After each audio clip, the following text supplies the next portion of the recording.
I don't care if you've been getting raided for your deplorable freakout parties all night. If you love smash that like button. Welcome to Black and the Black Times Infinity. I'm your host, Cthulhu Party. Coming to you live and direct from the beast of Smoke Me Out Family all the dank. It's a dank shit on my left. The oldest ninja in the world, old ninja. The king is dead, and no, I am your father. I'm a far right engineer and I'm the one to use stuff about on 3 Sports Chronos. What you know about them freak-out supplies, bro? 1,000. 1,000. Wow, yeah, that's a bit excessive. You know, I'm just saying.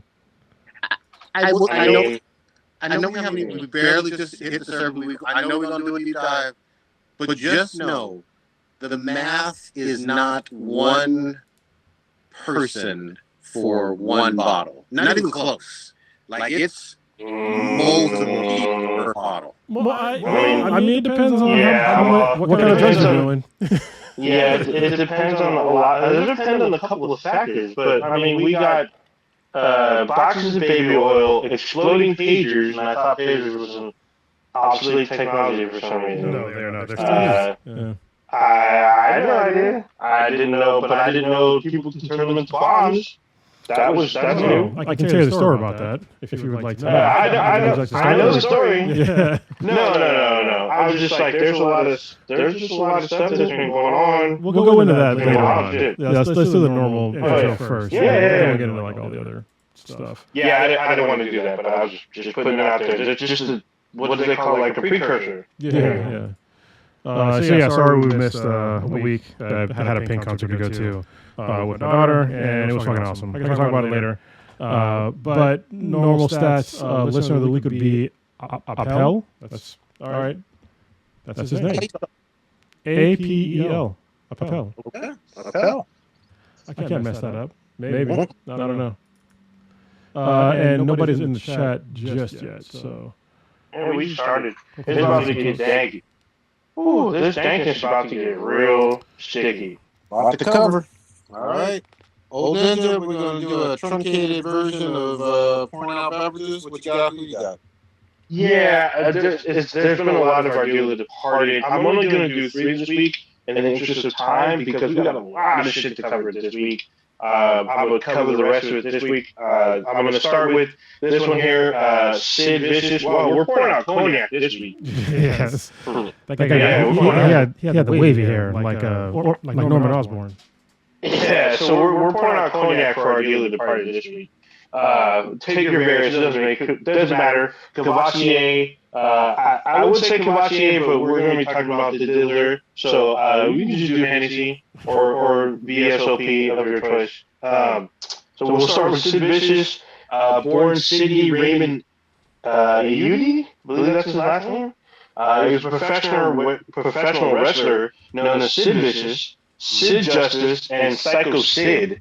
He was 6'9" and began to grow in fame after signing to the World Championship Wrestling League in 1989, in which he was a part of the tag team of the Skyscrapers, the Staple, and the Four Horsemen.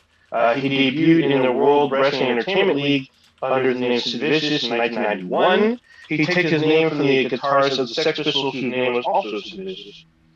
He was a 6-time world champion, having won the WWF Championship twice, the WCW World Heavyweight Championship twice, and the USWA Unified World Heavyweight Championship twice. He held the WCW United States Heavyweight Championship once and headlined pay-per-views for both promotions, including the main events of the WrestleMania 8 and WrestleMania 13 in 1992 and 1997 respectively, and Starrcade in 2000.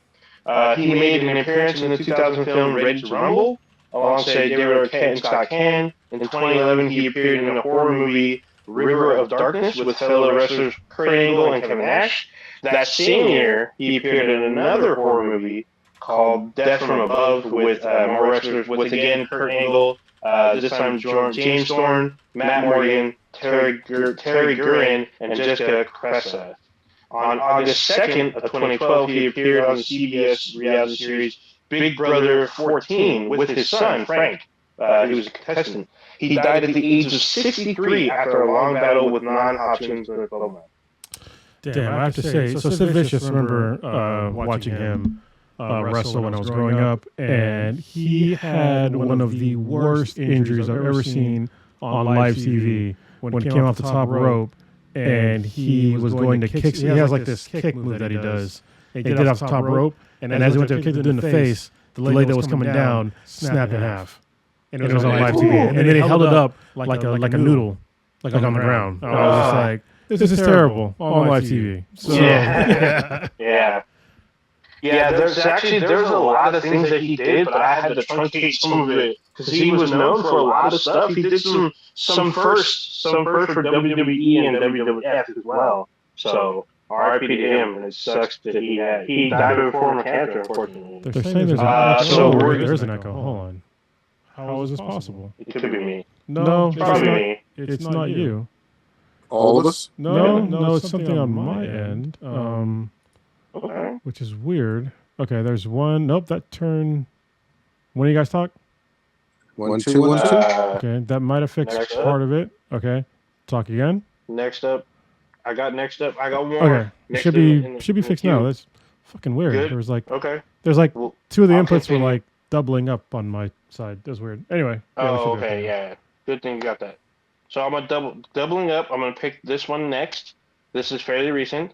Rich Homie Quan, born DeQuantes Devontae Lamar. He was a rapper with his first mainstream success was Type of Way in 2013. His 2015 single Flex, was also well received. He joined Young Thug on the Cash Money Records project Rich Gang, and often collaborated with rappers 2 Chainz and Jackie. Rich Gang had success with their 2014 hit Lifestyle. In February 2015, him, Tyga, Wale, Kid Ink, and YG released the song Ride Out, which was part of the Furious 7 soundtrack. He also worked with Gucci Mane, Future, and Young Scooter. He was found on his couch at his house in Atlanta, unresponsive by his girlfriend. He would have been 35 on October 5th. While multiple reports suggested the father of 5 died from a drug overdose, the county which he was found in, which is Georgia, Fulton County, the medical examiner there said they are awaiting test results before they release the cause of death. An autopsy started on Friday. So normally it takes 2 weeks for an autopsy. So I know there's a lot of stuff online saying he died of a drug overdose, but it has not been confirmed. It takes way less time for a drug test, though, so I'm just saying.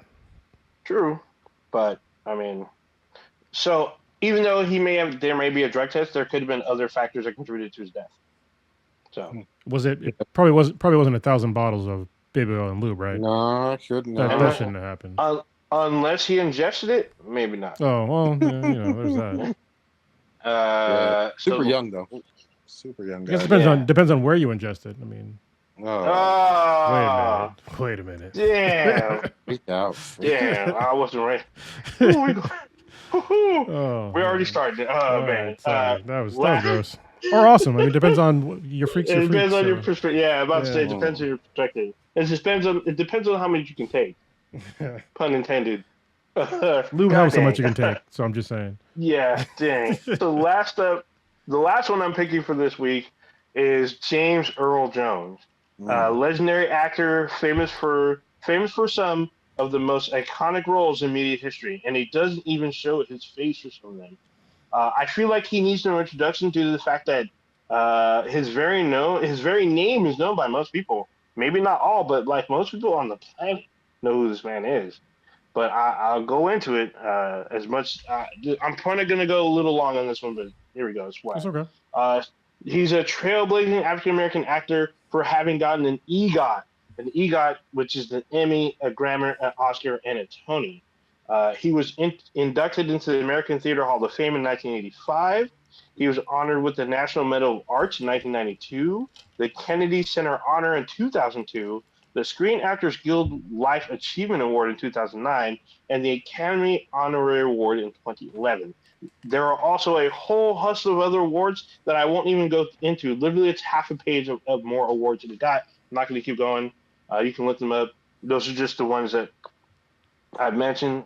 There's also, here's another actor that served in the military. He served in the Army, to be specific, where he was an officer and he was a pre-med in college.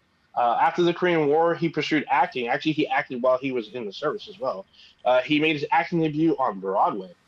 In 1968, he won a Tony Award for his portrayal as a boxer in The Great White Hope in 1968. So yes, The Great White Hope was a play before y'all saw him before you saw Samuel Jackson play the title role. He also appeared in 1970 film adaptation as well, and he got an Academy Award and a Gold Globe nomination for his performance. He didn't win; he was just nominated. His first on-screen role was in Stanley Kubrick's Doctor Strangelove. Oh yeah. In 1977, he gave his voice to one of the most iconic villains in media history for Darth Vader in George Lucas's Star Wars. He would go on to star in other notable films such as The Hunt for Red October, Coming to America, and the sequel, Coming to America, Sneakers, Conan the Barbarian, Field of Dreams, The Sandlot, and then in 1994, he would again lend his voice to another iconic character of Mufasa in The Lion King. In the realm of television, he appeared in Roots the series, Heat Wave, Homicide: Life on the Street, Everwood, and Picket Fences, just to name a few. There has been video that's resurfaced showing Jones participating in making test films for the children's education series Sesame Street. The short that had the greatest impact on test audiences was one showing a bald-headed James Earl Jones counting slowly to 10. The one that I saw was him reciting the ABCs. In fact, these weren't really aired. These are only aired if you watch the DVD of Sesame Street from the early areas. What the fuck is a DVD? Apparently, they sold DVD. They sell DVDs, so it's the precursor to Blu-rays. There you go. There's a movie called The Man, where he unexpectedly becomes the first African American president of the United States. This movie was made in 1972. In 1977, he also received a Grammy Award for Best Spoken Word Album for Great American Documents. That was the name of the piece. When it comes to Star Wars, in 2022, his voice was used via Reese Feature software for Darth Vader in the Disney Plus miniseries Obi-Wan Kenobi. During production, Jones signed a deal with Lucasfilm, authorizing archival recordings of his voice to be used in the future to artificially generate the voice of Darth Vader. Oh, all right. In September of that year, in September of 2020, Jones announced that he would retire from the role of voicing Darth Vader, with the future voice roles of Vader being done by the software. But he also, before he retired, he did work for Star Wars, doing Star Wars Rebels and a few episodes, Rogue One: A Star Wars Story, Star Wars: Revenge of the Sith, and 3 lines for The Rise of Skywalker.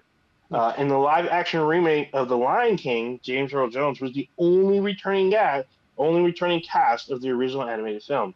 In total, he has done 200 screen credits. James had type 2 diabetes, but he died at his home in New York at the age of 93. Wow. So it's a long life. R.I.P. to the king. But still, wish we had more time. But yeah, he was great. Yeah. There's a funeral type scene in Coming to America 2 from just a couple of years ago that's worth rewatching now. You know, even at the time I was like, wow, he doesn't have, very long to go, being in his 90s. But just RIP, man. He was so iconic. His voice is always going to be remembered as well. I feel like voice. That's what I'm saying. That's why I said he was like iconic. Yeah, especially for like Generation X. Like he's probably like, if not the most iconic voice, at least one of the most iconic voices of our generation. So, Oh, 100%. And the thing about the Sesame Street, it's funny because he was technically the first star on Sesame Street, but his episodes weren't aired. The actual broadcast of a star was Carol Burnett. She's technically the first broadcasted star, even though James Earl Jones did work. And the testing, the kids learned better when he read them ABCs or numbers. So there's that too. He was also cited in the Reading Rainbow documentary. I didn't watch that particular episode, but he did some book review, reading, or something like that for Reading Rainbow as well. Reading Rainbow is such He's an done underrated show. Like, seriously underrated. Yeah. He's done so much stuff. I couldn't even fit as much because literally you can do podcasts about him for days. So I try to truncate as much shit as I could. But his body of work, he has 6 decades of work. Yeah, for real. So and being a prolific African American actor, I mean, and also he was in military service as well. So similar to Louis Gossett Jr.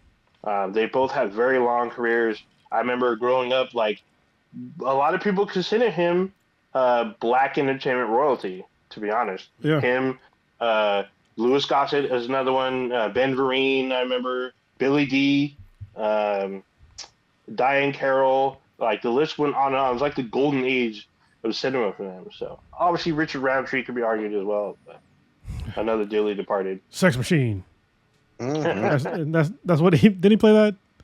He was Sex Machine, right? In Shaft. From Dusk Till Dawn.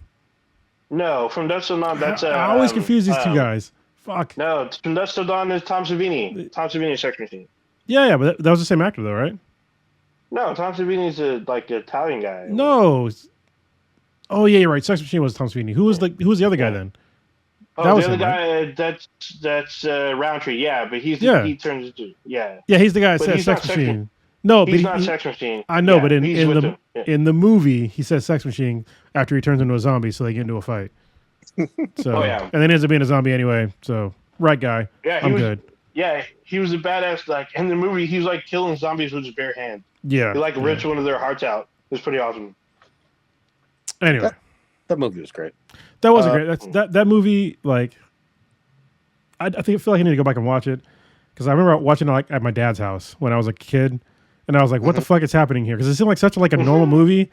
And then all of a sudden, just like out of nowhere, there's like zombies. And it's just like, you're totally bamboozled watching this movie. And I don't think you can, I don't know, unless you literally never seen it, which if you've never seen From Dusk Till Dawn, I'm not going to give it away. I'll probably have it on the podcast before, but just go watch it. It's one of the greatest movies, in my opinion, of all time because it's so ridiculous. And I think it was Robert Rodriguez was the director, right? It is. Yeah. It is. And it was vampires, not zombies. Yeah, vampires. And you get to see Cheech and Chong play in like 3 different roles or something like that. It's like it's so ridiculous. You get to see a lot of people, and especially Salma Hayek, like one of her iconic scenes that she's well known for. Yeah. So I was not familiar with her work prior to that movie, and I was like, who is this? Yeah, hold on. You never saw Desperado? Desperado. Yeah, I was gonna say Desperado. I saw Desperado after that. Oh, okay. Oh, yeah. See, I said Desperado before. I was like, oh shit, she's back. That's another badass movie. That's why I always assume anytime I see somebody walking around with a guitar case, I always assume it's guns, not a guitar. That's very true. It's like I feel like every time we go out and you see someone with a guitar case, you're like paranoid that they're going to shoot up the place. I mean, you never know. Better safe than shot up. Just saying. I mean, that's true, but it's funny because like if you ever hang out with Cronus, like especially during ESSA Beer Week, because it happened this past ESSA Beer Week, someone had a fucking guitar case, and he had to stop and ask him, like, "Hey, you don't have any weapons in there, right?"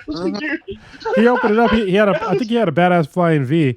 Yeah, he did. He had a fucking badass guitar, but it was just hella funny because that's not the first time that's happened with you. Like we've gone out to another place, and I know someone had a guitar, and you're like, "Is there a gun in there?" Antonio Banderas was like basically a Mexican John Wick back in the day. Like he was. Oh yeah, 100%. You know? Yeah, he was. Yeah, and it's cool. It's funny because Desperado's a remake of El Mariachi, which is also a fucking awesome movie. Both movies are fucking awesome. So it's great. What's not awesome is 1,000 bottles of baby oil, and I guess it depends on how you look at it, but still. No, there's no universe where one man should have 1,000 bottles of baby oil and lube. Hold on. His name is probably on the receipt, but I can guarantee he's not the only one that used it. Not the only one using it, but the raid was on his place. So. Oh yeah, 100%. 100%. Well, I think the There's thing nothing is, good that comes from that. well, no, I mean there could be. I think this is the problem: is that we all know the circumstances on which this lube and baby oil was being used, and it was definitely not consensual. So that's the problem. I think like outside of a certain context, maybe. I mean, like if you're having like a consensual sex party, then yeah. I mean, Not 1,000. Not a. I mean, it could be a big ass sex party. So I mean, dude, you can have one every week. I mean, it's better to have it and not need it than you gotta need be it. prepared. 1,000 For real. No, That's- 1,000 says something about what is going on. I mean, I'm sorry. Yeah, it's true. It does. Personally, I don't understand why it's not KY because I feel like baby oil kind of burns. Well, they when said you add more and friction. they said and lube, so it's a combination. Yeah, of it's baby oil true. and lube, so, They did say that. Mm-hmm. he liked them glistening. The whole Yeah, time. I was gonna say. Oh my god. That's the thing. Obviously, everybody knows we're talking about Diddy, but that's the thing that gets me. Like, there's glistening, and then there's 1,000 bottles of baby lube type glistening. That's a different fucking level. And the other thing, this was, hold on. We've all. Unisexly. Wait, say again. I mean, we've all seen. Yeah. There are males and females cited in. Well, yeah, I mean that's one of the reasons why it seems so gross is because we know that he forced people to have sex with other people while on drugs, and then he filmed them to blackmail them. That's the main thing. I think if you there are, in my mind, I could find it acceptable if things are consensual, having that much lube and baby oil. Like, get your freak on. But knowing that what he was doing was so gross to people, like that's bad. Yeah. So I want so piggybacking off of what Cronus has said, if you are doing this consensually, you can have as quote unquote freak offs on the weekly. Well, in that case, you may need a lot of like stocked up bottles of lube and baby oil. But but we all know that since this man got charged through this, here's my big takeaway from this, which is very disturbing on all accounts, that now that we had a federal agent read off in federal court documents that there was a freak off in his house, like freak off is now on paper and freak off, okay, but now freak off is now part of the suburban lexicon now. Yes. Because of this event. I gotta rewind the tape and back up a little bit. Remember, it was earlier this year, 2024, that Diddy got on camera apologizing for that beating of Cassie. Remember? You know? Yeah. And ugly thing in the hotel. You know, I don't know what happened. I'm so sorry. I'm embarrassed. Blah, blah, blah, blah, blah, blah, blah. This is post Weinstein, post Me Too, post R. Kelly. He was still doing this off the hook, like nasty, disturbing, non-consensual shit, and thinking that he was getting away with it up until this week. Like even after the initial, raids, and after the initial investigations, and after the stuff with the hotel stuff, this man is off the hook foul. And the other thing I'm going to say that it keeps getting left out of this, TMZ, newspapers, the media, these hotels, thousands of people knew. And you say hotep? Did you say hotep? I said hotels. Oh, I thought you said hotep. I was like, that's odd. All right. I was like, damn, bro. All right. Shit. Because a lot of these were happening in hotels. Oh, yeah. All over. There's women. There's women and men being flown in from different countries. There's sex trafficking allegations by the thousands.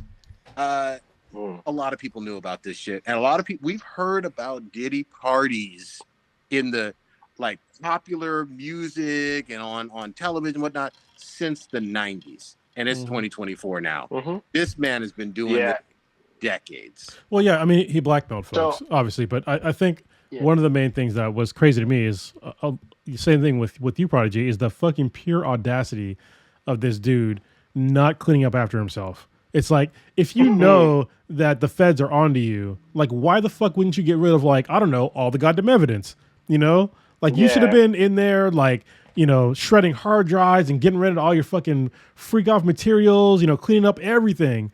But the audacity of this dude to like still keep all this shit around and being dumb as I can guarantee you he has digital copies of like all of this gross shit that happened. All of his blackmail material. And they're probably getting it right now because he just thought that, oh, you know, I'm good. But nah, bro, you're not good. And you never were fucking good. So I wouldn't be surprised if he was trying to be in the process of destroying evidence, and that's why they raided, because they wanted to get it. No, because I wouldn't be surprised. I would not be surprised. But the one thing about it that I've heard, I don't know if this is like legal stuff, because I know that they read off some of the shit that was going on, but like apparently this would take place over several days. Like literally they would do the freak off part 1 on like a Friday and literally wake up, and he'd wake them up and he would like make them keep going.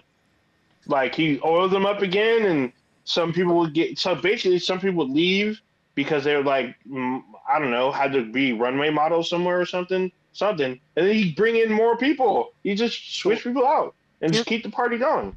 Here's where I know this motherfucker was the wildest, dirtiest, nastiest, disturbing person of all time.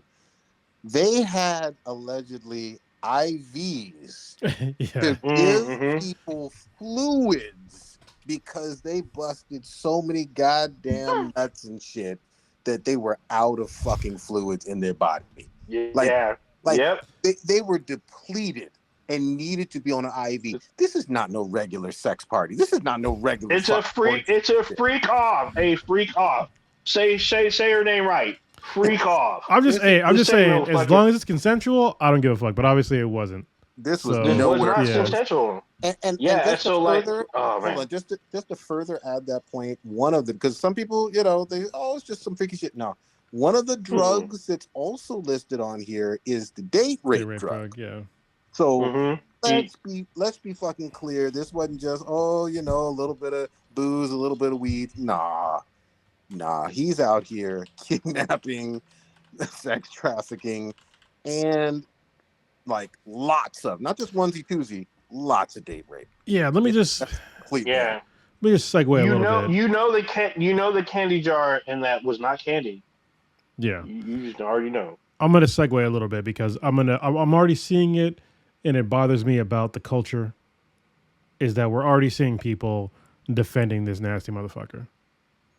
What? Can we just like stop? I haven't seen nobody defending. I have. Like just stop. Mm-hmm. Don't defend him. Don't defend R. Kelly. Like we need to, when you have the dregs of our society, like just kick him to the goddamn curb. Like stop defending these nasty ass dudes.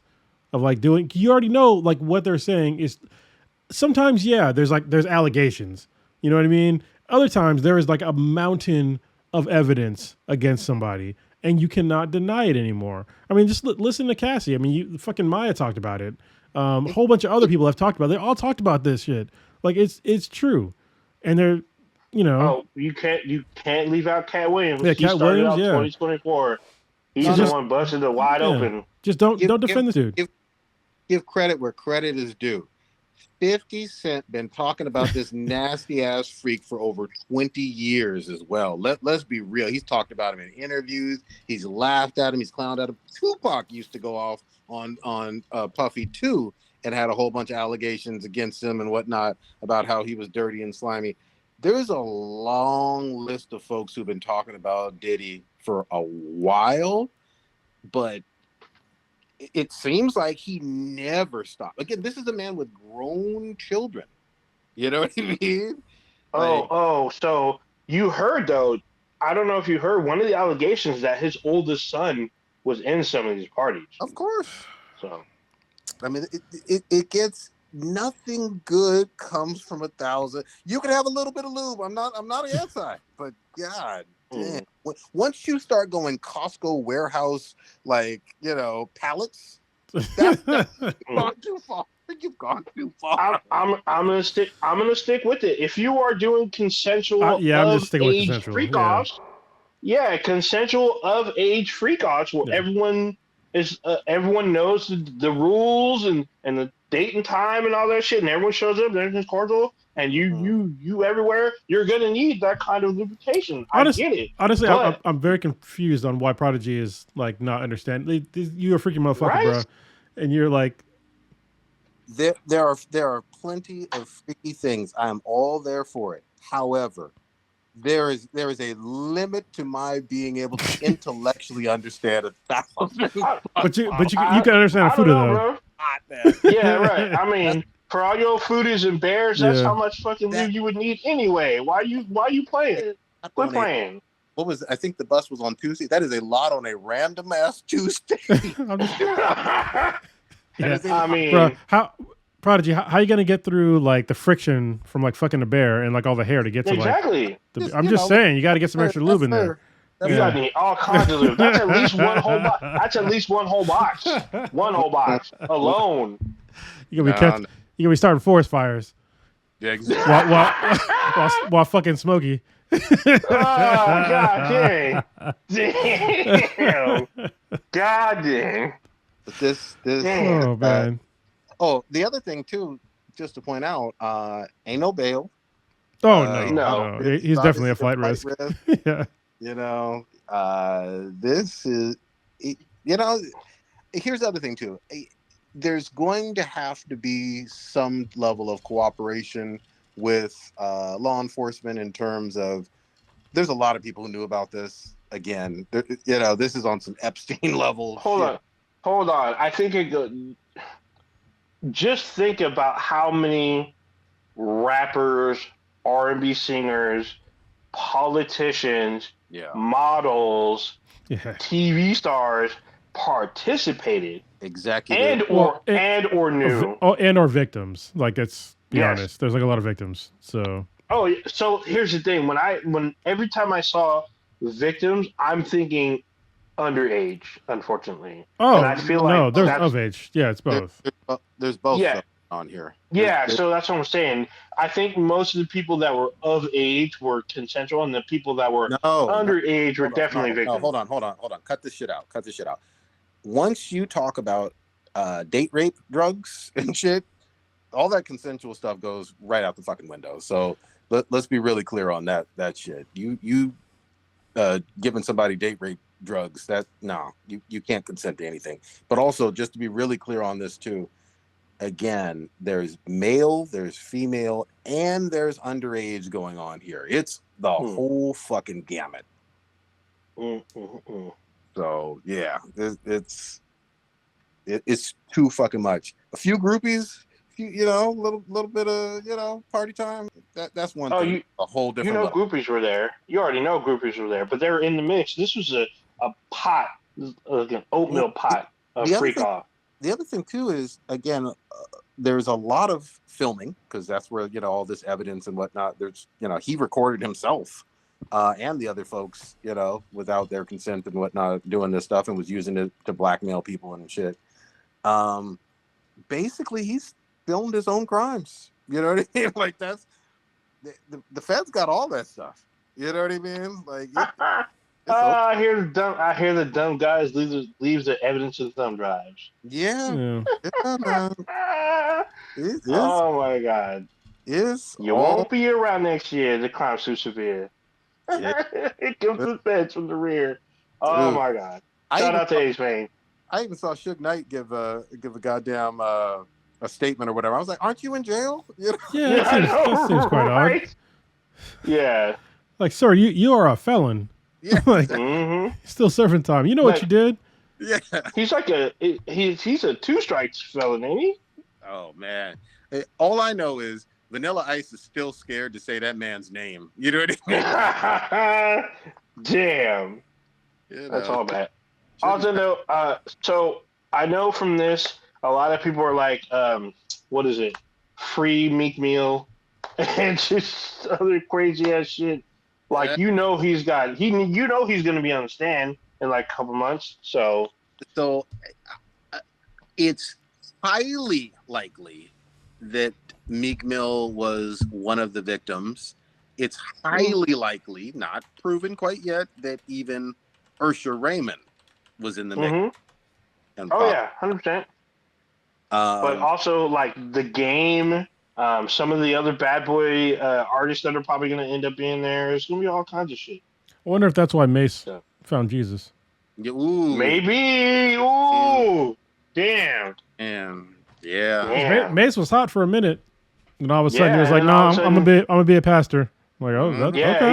he went to a freak off and was like, "Oh, I can't do this no more." Dude, once, Damn.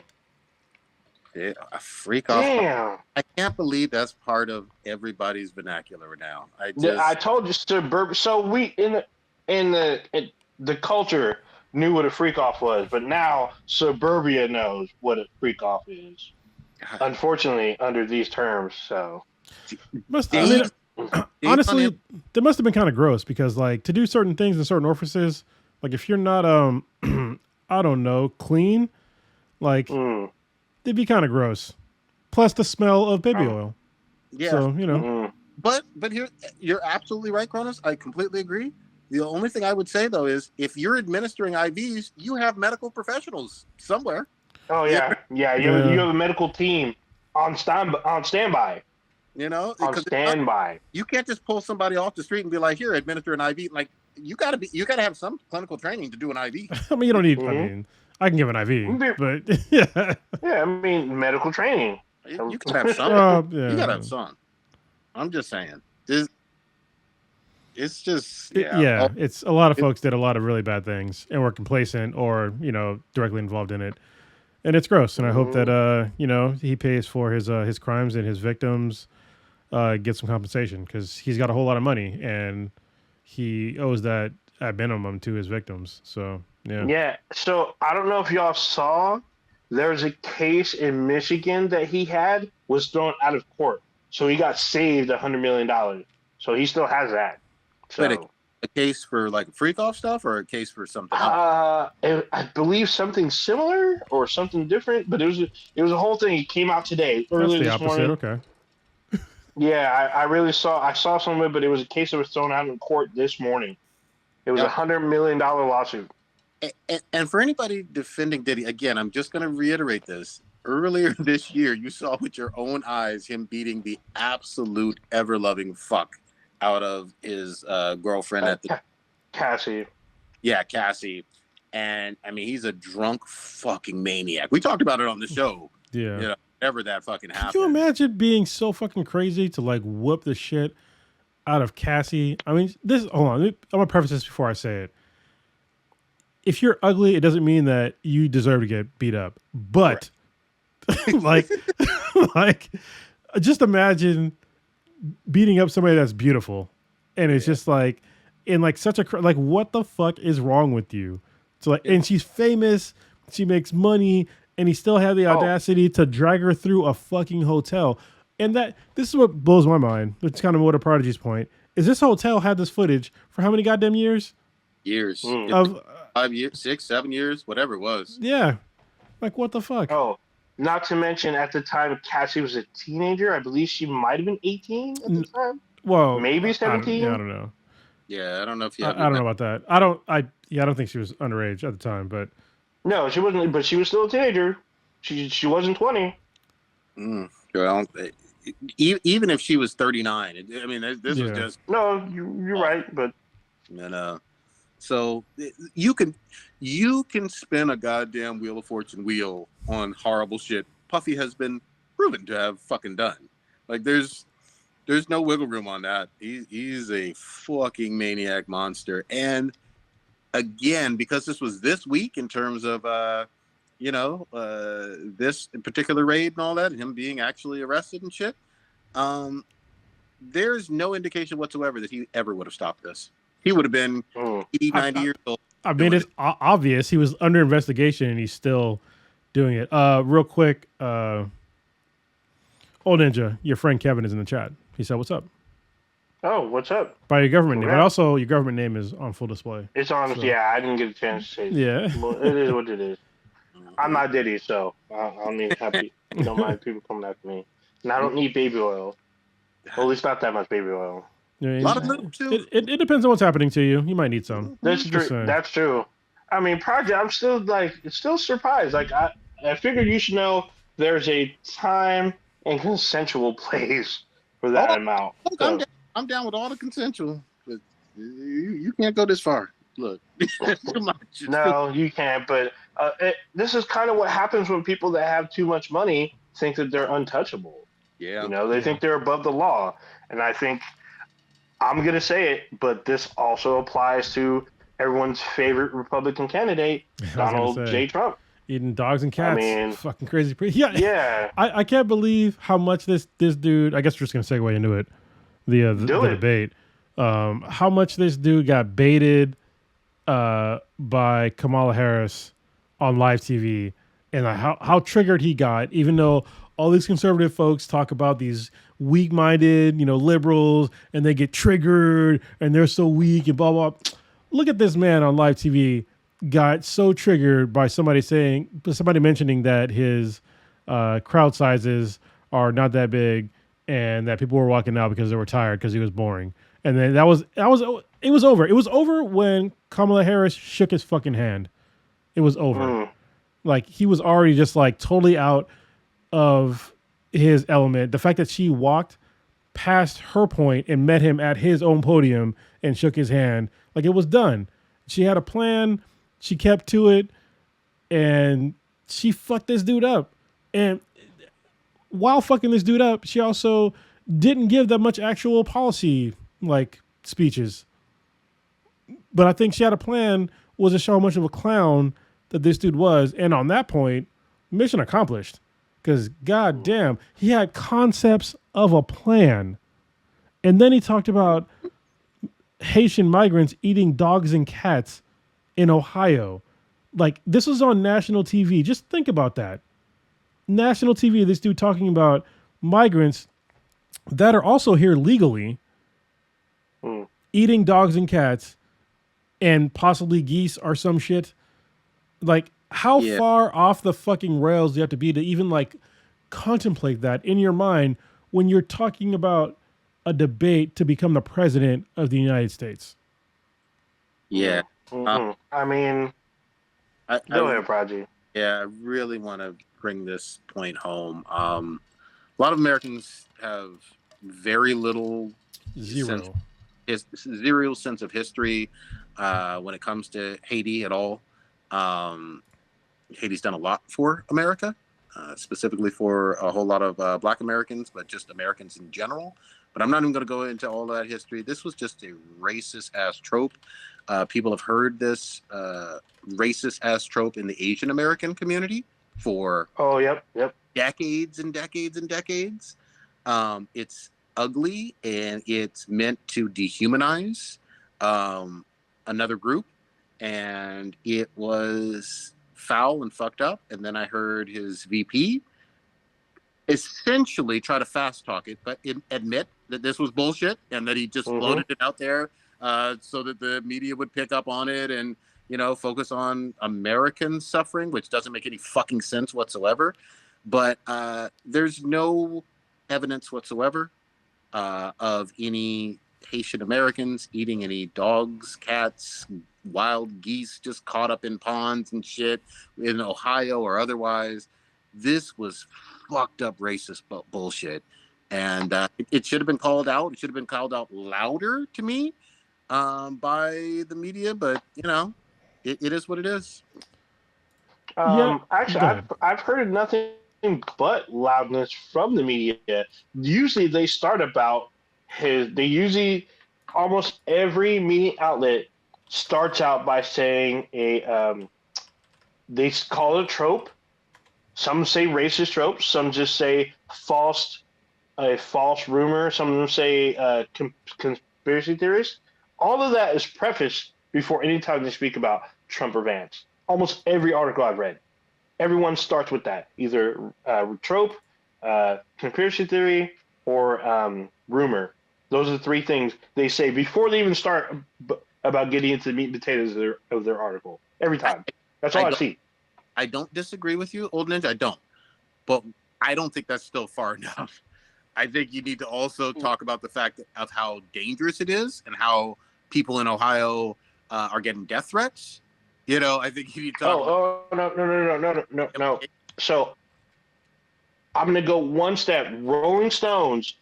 That's the only one that I read that did a deep dive into the racist trope that they talked about and what was going on in Springfield. And then literally days later, apparently the Proud Boys were showing up. Yeah. Like threatening or trying to show their presence, that they're there looking for Haitians or whatnot. So, and then the mayor, because Rolling Stone brought up that the mayor had to put out a public statement saying he does not like having Trump and Vance use his town as like a political springboard, because he's like, we're not having these issues. Yes, we're having issues because we have more migrants, but they welcome them in, and it has put a strain on their resources, but they don't bluntly want to kick them out. They want to ingratiate them and incorporate these people. They want to be able to find housing and jobs for everybody. But the problem is Springfield's not a very large town, according to the mayor, and they want to accommodate their migrants. And they use this as a weapon, which he does not appreciate. So he had to put out a statement a few times, but apparently no one's listening to him. Yeah, so I just want to give, even though we kind of glossed over like the historical thing about Haiti, I will give like a very brief overview about why it's beyond problematic to really villainize people of Haiti, especially in America. So Haiti it was one of the, if not the first, countries to liberate themselves from slavery, from France, okay? And when they did that, their prize for liberating themselves from France, from literal fucking slavery, was to impose upon Haiti a fine of freeing themselves to pay back France from all of the assets lost from France. So they were put into debt from the jump after liberating themselves, again, from fucking slavery. Okay? And they have paid this price for decades, decades, if not centuries. Decades. So they were never given a fair shake from the jump. So when they started the country, they were already in debt to a country that should have been fucking paying them. All right? They should have been paying them for what they did to them. But instead, it was the reverse. And while they were trying to get their shit together, while paying down this debt, you can look it up. In 1914, U.S. Marines were sent to Haiti to seize $500,000 in 1914, which in today's money is a shitload of money. They seized that money and brought it back to New York for quote unquote safekeeping. And it shames me because I'm a U.S. Marine. And the fact that my brothers at the time, not sisters, but they did that to a country that liberated themselves. We're supposed to be the good guys of like fighting against slavery, yet we're still punishing at the time, even to this day, a country that liberated themselves from slavery. And so that leads up until today. There's a lot of other fuckery that happened as well up until today. Also, including they had a huge earthquake that happened sort of recently, and they had a huge instability with, I think it was the president. I forget the name of the guy, but he got assassinated. And so that turned more turmoil for this country because they don't have a functional government and nobody's trying to help them. And so that's why we're getting, sorry, go ahead, Prodigy. I was sorry. I just wanted to interject. There are a lot of credible accusations that there was a vested interest in the West in his assassination. Yes. So getting back to today, because of that national instability, there's a lot of Haitian immigrants, because they've been displaced. If you go to parts of Haiti right now, there's a huge war that's going on there right now. And there are places in Haiti where they have literally no fucking food. And so it's so disrespectful for somebody to say they're eating dogs and cats when literally some people in Haiti right now might have to eat dogs and cats because they have no fucking food because nobody's actually helping them. Okay?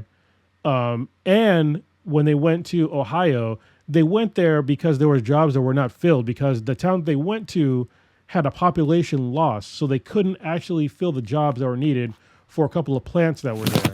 And so they're literally helping America, and they were given special status. They are not illegal immigrants. undocumented, whatever you want to call them. They're not illegals. They're here with status to help America and themselves, obviously. But like this whole thing is like so out of pocket.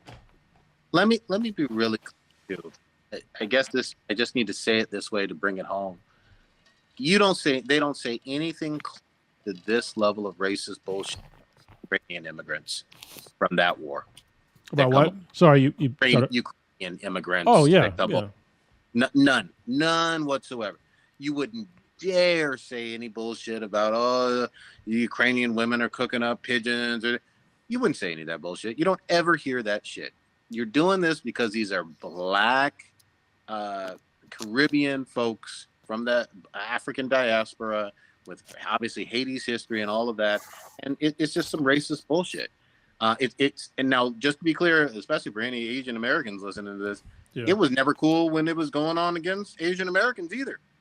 And I would love to see, not that I haven't seen any of it, but some more people in those communities also loudly denounce this fucked up racist shit. Ninja, please stop moving around. Whatever you're moving around. Yeah, there's background noise. It feels like you're like dragging something on something. Oh, darn. Better not be no baby oil. But yeah. Well, you wouldn't hear it with baby oil. I'm just saying. Nice and smooth. Off that cap. I don't know. Yeah. But yeah, it's fucked up. It's foul. I don't know. That shit enrages me. In fact, one of the people that taught me the very most about Haiti and Haiti's history was my freshman year college roommate over at Clark Atlanta. He was from Connecticut, but his whole family was from Haiti. I was like, he was talking to his mom one time, first semester, freshman year, and he just goes into this French patois, and I was like, where the fuck is this come from? I thought it was from Connecticut, Yeah. Like, it's cool. All good, all the way around. All I'm trying to say is, fuck that racist bullshit, Yeah, what bothers me is that, so J.D. Vance is also a U.S. Marine. Also, fuck that guy. I don't give a shit if he's a U.S. Marine. The fact that he talks about his quote-unquote constituents, but he doesn't consider those migrants constituents, even though they are not undocumented or illegal, is bothersome. Yep. Because there are people, I don't know if they can vote. I don't know their legal status, but I know they are not here illegally.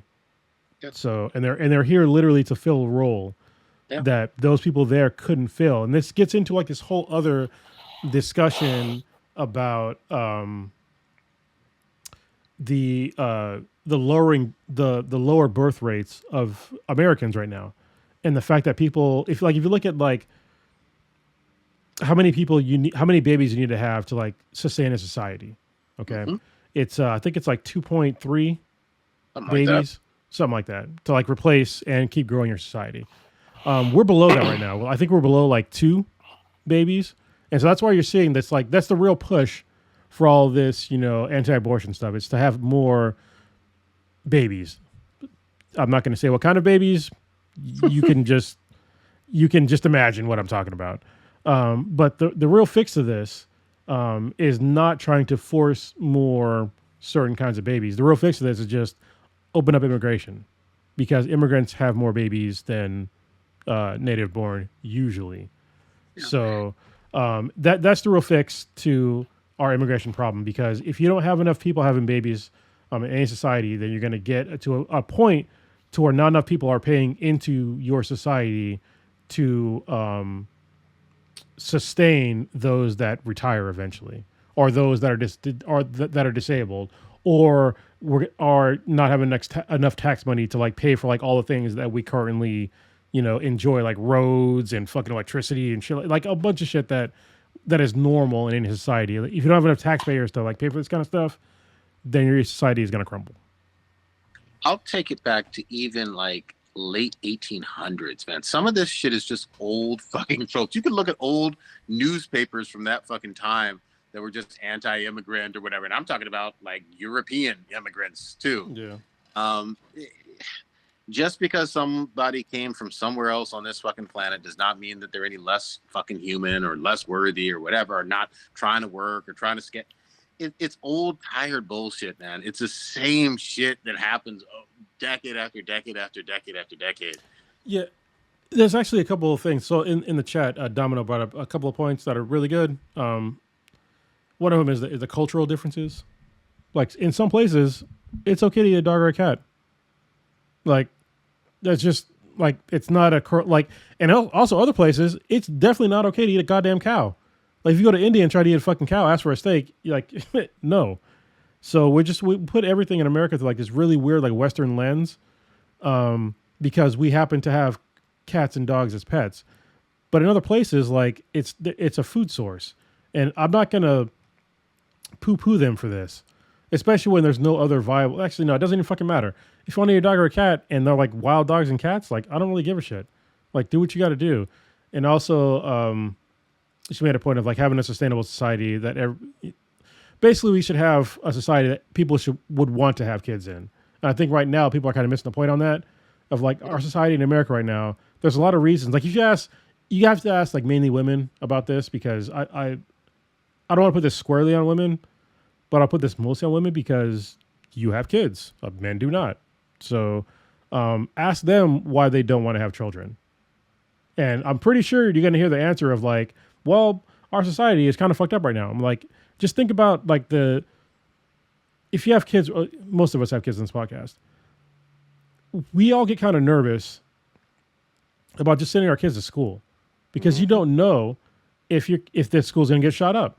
And that's a legit worry that if I didn't have to worry about it, it'd be something else I didn't have to worry about. So I love my I love my kids, but it's like, what's going to happen? Like if the school gets shot up, or if you're in a certain, state, and if they happen to get, sexually assaulted or raped and they get pregnant, like, what are you going to do?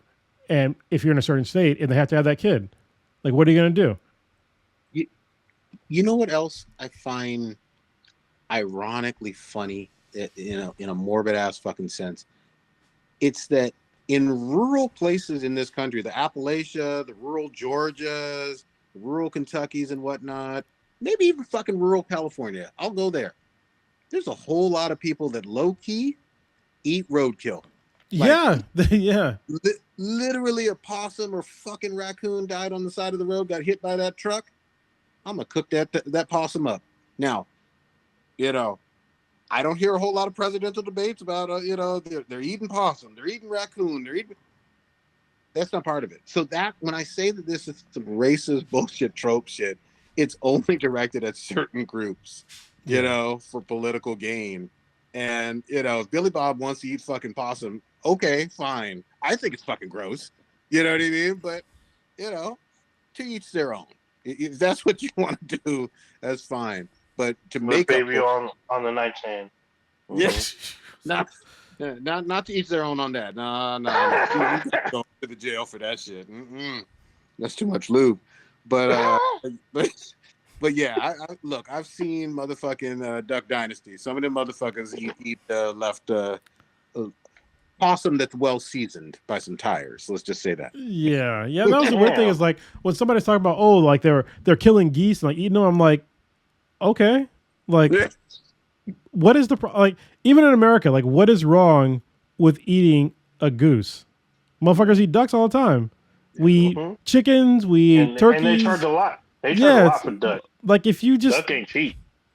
This is people are so brainwashed into thinking like you need to go to a store and buy this animal that's already been like sanitized, sort of. You hope, unless it was from Boar's Head or some shit, But they're so brainwashed, like not even thinking about this. Oh my god, a geese! They're eating a goose. It's like, okay, like you can eat them. Yeah, actually, when someone said something about goose, I was just like, damn, did they saute that with some like butter and garlic or some shit? I was, just a thought. Look, rabbit, frog, gator. There's leg, fried frog legs. Good stuff. It's good eating right now. Fucking people in France eat goddamn escargot all the time. Nobody complains about the shit. Snails look gross. I'm just saying. They are good. But with some butter and garlic, I mean, just saying. Still a snail. I'm good. I'm good. But I'm also not gonna like, that's like their delicacy. Yeah. Mm-hmm. Yeah. Look, Takis ain't good for you, and they're gross as fuck to me. But, yeah, we eat way worse stuff in America. I'm just saying. Yeah. We get Oh we shit. got we got Y'all shit. didn't even talk about the. I'm pretty sure you've seen this, Cronus, where people eat like giant insects for protein. Oh yeah. So Great that's source. normal. Yeah, Mm-hmm. and it's Great This source. normal yeah out there, not here. mealworms, all kind of shit. So Oh yeah. I might not eat. I'm not. There's certain things that I'm not going. I prefer not to eat. I'm not gonna say I'm not gonna eat because if I'm hungry enough, I'm gonna fucking eat something. Yeah. But to like denigrate a whole culture of people, maybe because it's still again, this is not proven that this ever occurred in America. Exactly. But to even suggest that, it's incredibly stupid. That's why I can't stand JD Vance, a fellow Marine. He's just like him and his stupid, like his whole like childless cat ladies thing. He's so like callous about it. He talks about, oh, I'm just joking, but also, these people are the problem with society. It's like, no, they're not the problem with society. You are. Like, I've had problems with like cat ladies, like literally, Prodigy knows, like with neighbors. But they were not a problem to society. They're just a personal problem to me. Like, hey, maybe don't put plates of cat food on my fucking property. I'm just saying. Like, that literally happened. Mm-hmm. Yeah. I still go back to my grandma on my dad's side, like going to the supermarket with her and her asking the butcher for chicken toes and me being so fucking grossed out and embarrassed like every single time. Like, what are you doing? You don't have to eat that, grandma. But that, fucking okay. We got a brand new console, Wait, sort of. before that, sorry, I'm going to say this, and I have to use the restroom real quick. But after the RPs, I was supposed to say something, but we didn't get to it because we went we kind of went balls deep into other stuff. Congratulations to Killer Frost, aka Hobby, or the other way around for the AKAs. He has a beautiful daughter that was born a couple days ago. So congratulations. I'm glad to have the opposite of an RP, bringing in a new life into this world. And I wish your whole family the best. And we'll answer your Be the Meaty question because it's kind of deep and a little bit later in this episode. So it has to do with like raising babies. So yeah. And there you go. Congrats to, I won't put her government name out on the air, but Leak. Oh, that's her PSN. Is that her PSN? Yeah. Okay. I've played some games with her. She's a great woman and new mom. So congrats to her. Yeah. Oh yeah. I played a few games with her. So it's funny because most of the time when we play, she's not on the mic. Like she's just like silent. She's just on mute half the time. Like, but she's actually a decent player. She plays very good co-op. I'll put it that way. Yeah, we played some Back for Blood. We used to go hard on that one. Yeah, we played Back for Blood. We did We played some other. We played a bunch, probably more shit than you, because she's usually there right with him. I was like, what the fuck? Yeah, I think even Diablo 4, but in any event, I remember. Yeah, yep. So speaking of gaming, and I know Kronos had to step away, but there was big news in the world of Sony. Obviously, we talked about a couple weeks ago the disaster, which was Concord, and they followed that up by a great game announcement that is going to be nominated for Game of the Year, Astro Boy, but we'll talk about that later. We got a PS5 Pro that's coming in November. Its price tag was shocking to a whole lot of people. There's a whole lot of internet debate and anger, and that's too expensive and whatnot, because it's $700. It's a lot of money. I'm not discrediting that. But I will also say this, though. Just like with the PS4 Pro, which I never actually bought, you don't have to get this. Your PS games play just fine without having the Pro. So it's I know very few people that have a PS5 that is not functional and working at this point. I just think that there's sometimes internet anger about price, even when it's a truly voluntary thing that you could elect to buy or not. So I mean, you have any take on this, old ninja? What do you say? So you left out one kind of a critical part, is that the price tag is a base model. It is not. It does not have a drive. The drive is separate. That is true. The drive is an extra cost. So I'm like, oh, so you're just gonna get a digital version for $700 for what? Like, it's true you don't have to get it, but everything will run very finely on your PS5. They're not gonna nothing optimized for the PS5 is gonna be coming out, or at least not utilized to the fullest extent. I don't want to say optimized, but you'll see some improvements graphical wise and maybe some performance shit, but it's still the same fucking game on probably the PS4, PS5, and PS5 Pro. Where the example I'm going to use is The Last of Us, because there's another. I guess I saw like a demo of The Last of Us playing on the PS5 Pro and the PS5, and there's one on the PS4. I was like, do you really want to shell out that kind of money? I mean, unless there's some kind of like technical thing that I absolutely need, then there's no point in me busting out that. I mean, unless it's going to work very well with the VR, then I totally understand that. But if not, then there's like no point really. I mean, just plan on using your PS5 until it like dies, I guess, or until there's a new generation, till the PS6 basically. Let me be perfectly real. I got a PS4 launch PS4 upstairs that's still working. Now it sounds like an aircraft carrier, but it's still running. You can play PS4 games on that shit to this day. You know what I mean? So my PS5 is working just fine. I don't have any issues with it. Now, I'm sure the Pro will make it prettier for some games coming up soon, but I don't need to do this. Cronus, we're talking PS5 Pro, just bringing you up to speed on here, getting takes on it, especially the price. Yeah, I'm disappointed. So actually, I was all in even for the price. I was fine with it, and then I learned that it was digital only, and I was just like, "What? Like you have to pay extra to get the disc drive?" And it's like $70 or $80. I'm just like, this is a huge miss. Like, don't make something $700 and then don't have and make it digital. Am I breaking up? Yeah, he's breaking up for me. Yeah, you're a little. Go back. You got throttled a little bit. Seconds. You guys good now? Can you hear me? No, you're I'm freezing still breaking up. Huh? Okay, hold on. Now yeah, I can feel it, but there's like a bitrate little slowdown thing.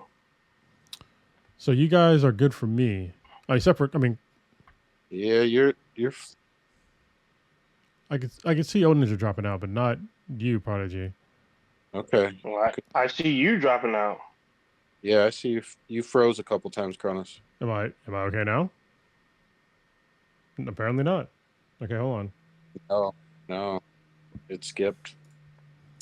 Hold on. Skipped out a bit. I think I'm okay on like the live stream. It still shows me as a good connection. So, let me see something for a minute. Let me minimize some screens. Keep going then.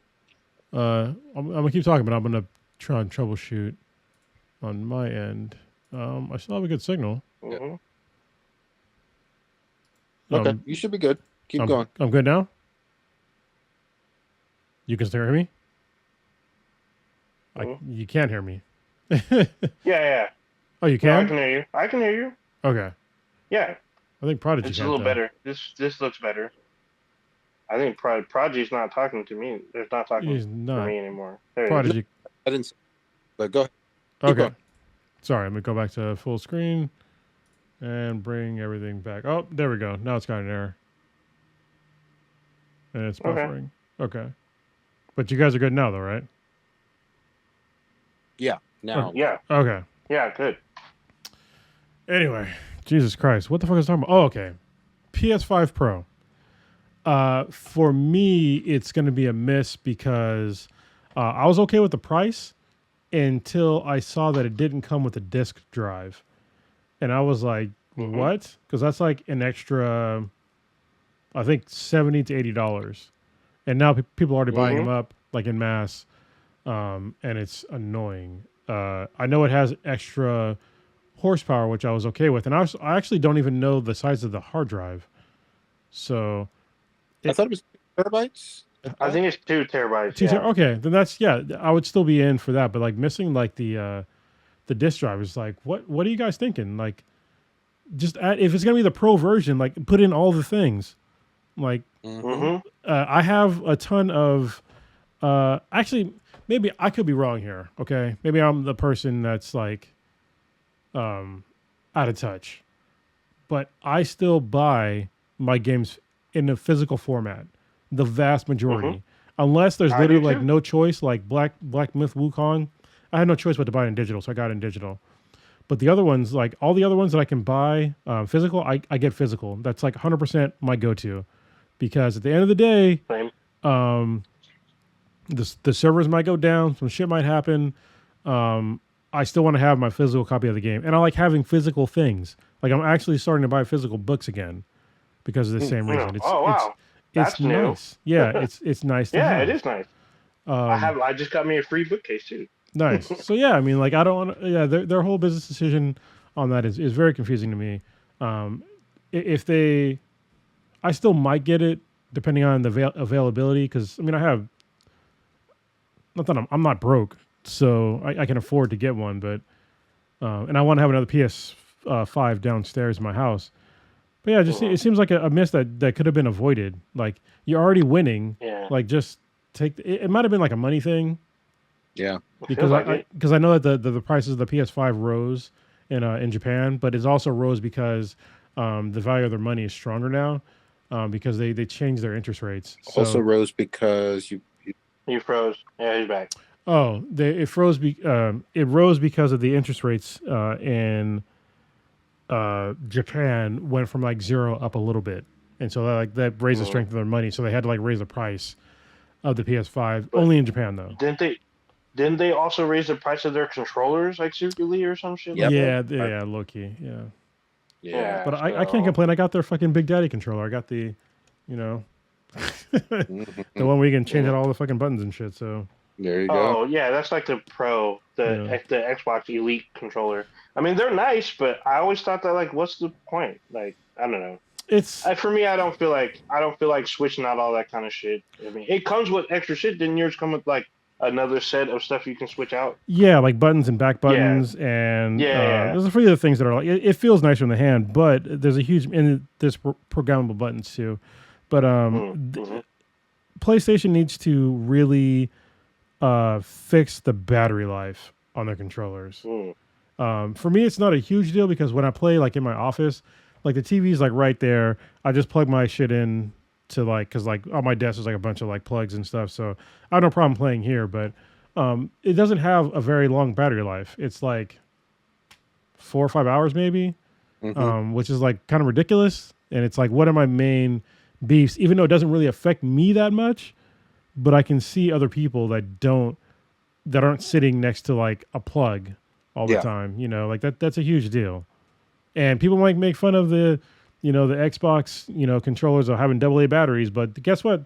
Them AA batteries last way longer than, the DualShock 5 and the Edge controller. So not only that, you can buy rechargeable batteries. So you can have batteries. They come in a 4-pack, so you can have a set charging while you're playing with one. And then with one, if they blow out, you say, just walk over or pull up whatever, if they're wherever they're at, just swap them out and you're good to go. And that if worse comes to worse, then you can plug in. You can literally play without batteries and just plug it in. If you plug it into a console, it'll play. If worse comes to worse, you steal the batteries out of her rabbit and then just. Oh damn! What the rabbit has got a little fucking baby oil on it though. You don't put baby oil on the rabbit. I'm just saying. I mean, I'm just saying. Maybe it's a what if it's a combo of baby oil KY? Oh, hold on, old ninja's telling himself. I mean, maybe. I'm just saying. Oh shit! Shout out to Verb in the chat. I just found us. We're dope as fuck, and then super chatted us. So thank you. So if you want to support the podcast, easiest way to do that, super chat. If you're in the live chat. So yeah. Basically super chat is just you donate money to us. So thank you. Any amount helps. We can buy another bottle of no, never mind. How much is baby oil? Yeah, I think you can get a mini bottle of baby oil. Yeah, there you go. The freak off with extra baby oil. God dang. Damn, I will never forgive that FBI, and of course it had to be your brother reading off all the infractions, and he literally on camera and in court documents said "freak off." I'm like, bruh. I bet you people are complaining about it. He's a DEI hire for a good reason. I couldn't imagine a white dude up there like talking about freak off supplies. I'm just saying that'd have been a little too much. That'd have been a little too much for America. Yeah. Because because if you would have said that, white folks would have been like, "What is he talking about?" And then like seeing a black dude do it, like, it's probably some black shit, Yeah. I will. There will be some people with just buku money paying this, even without a drive, in anticipation for GTA 6. I think you're going to see that. Not a lot, because it is a lot of money for a lot of people. I'm not discrediting that, but folks need to really wrap their heads around what a GTA 6 launch is going to be like for the world of gaming. It's not going to be like anything else we've ever seen. It's going to be even bigger than GTA 5, and that was fucking enormous. Yeah, I want the best possible experience, because I've read that the PS5 Pro might not even be enough to like really run this game at like its at its ideal settings. Yeah, so we will see. Like I said, I'm on the fence about it. If I can get a drive with it, maybe they'll have like a bundle, I guess. But it's still. But you're not gonna. You won't see a bundle until January at the earliest. Yeah. When does GTA 5 come out?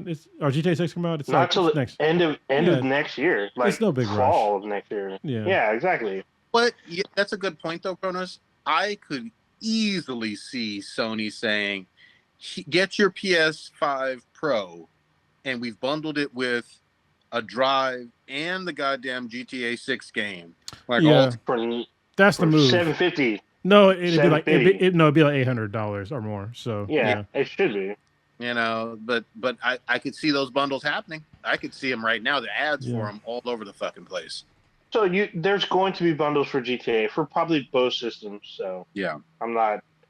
The question is, what are they going to bundle it with? Are they going to do the console plus the controller plus drive and the game, or are they going to do like headphones or some shit? I don't think they're going to do that. Actually. So this is kind of weird. Of like this is kind of going back to like evolutions in gaming. Is people don't, actually gaming and just like tech in general is that we've been so acceptable with getting less over time. Mm-hmm. Let me give you an example. So like when Atari and the NES came out, and like even the Sega Genesis, when those all came out, they came with a single controller, at least one. They had bundles too. Remember when like the first iPhones came out, even like the early smartphones, they came with the smartphone, some headphones, a charger. Yep. All those things are bundled in together. Today, like you don't get any of that shit. Like you buy a PS5 or an Xbox. Actually, no, the Xbox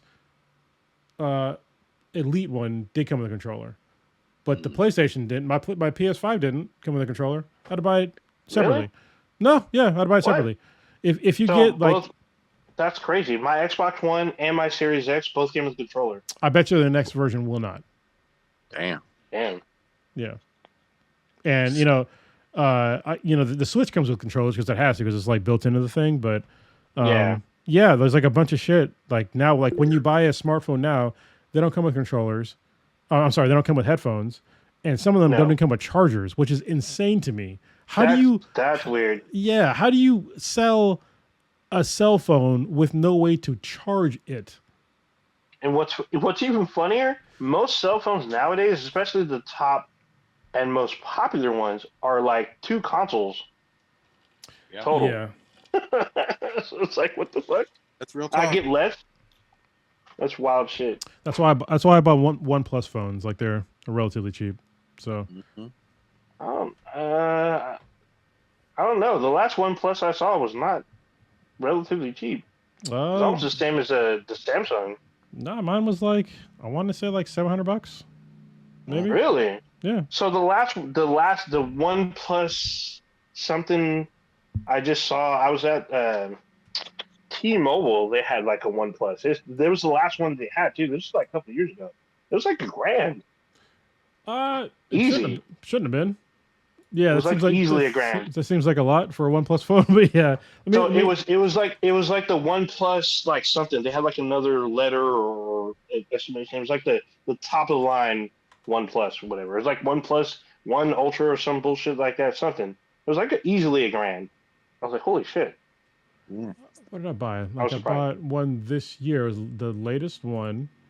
I have a OnePlus 11, and I think it was an 11. How much did I pay for it? I'm trying to find out. You're all looking live. I'm looking. I don't know. It definitely was not $1,000. So yeah, it was crazy. The one I saw was super crazy price. It was easy. It was like just about $1,000. I'm going to say like $1,099 or some bullshit. No, because their whole thing was like not having like super expensive phones. So that's weird. I mean, it might have been because T-Mobile had it, and they probably had a bunch of shit you had to pay for it. So maybe, yeah, because for me it was like the reason why I got it, 'cause it was always top tier phones, but on the cheap or cheap. Because like right now it's like it's $700 right now. Maybe maybe when I bought it was $800, but even then it was like it was cheap. So for what I was getting. Okay.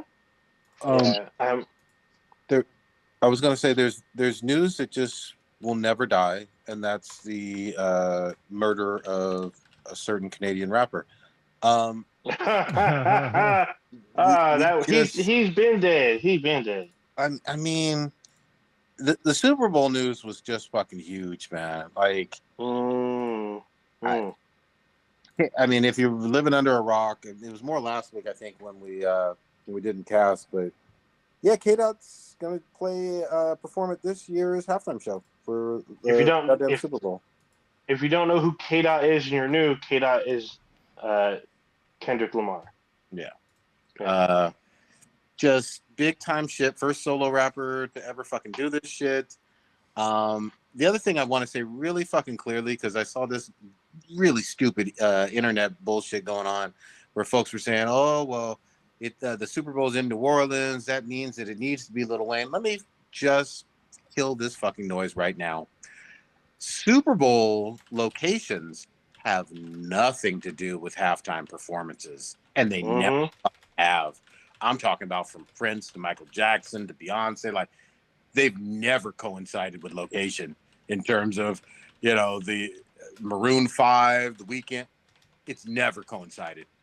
So that's some dumb shit that you just invented because some people are salty about it being Kendrick Lamar, which you're just a fucking hater.